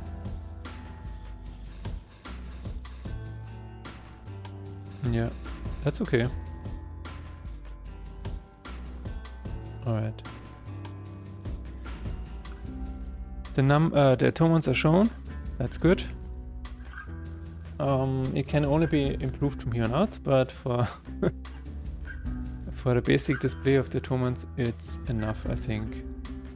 I will have to adjust it to seeing all of them.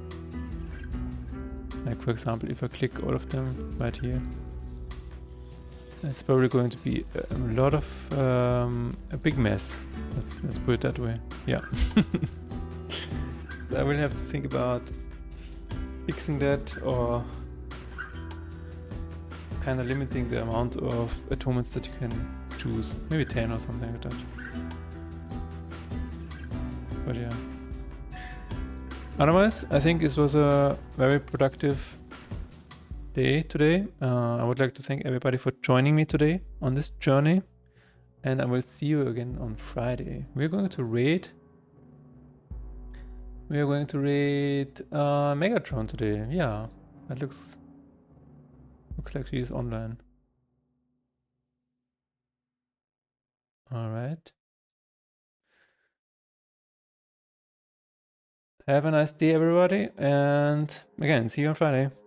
Bye.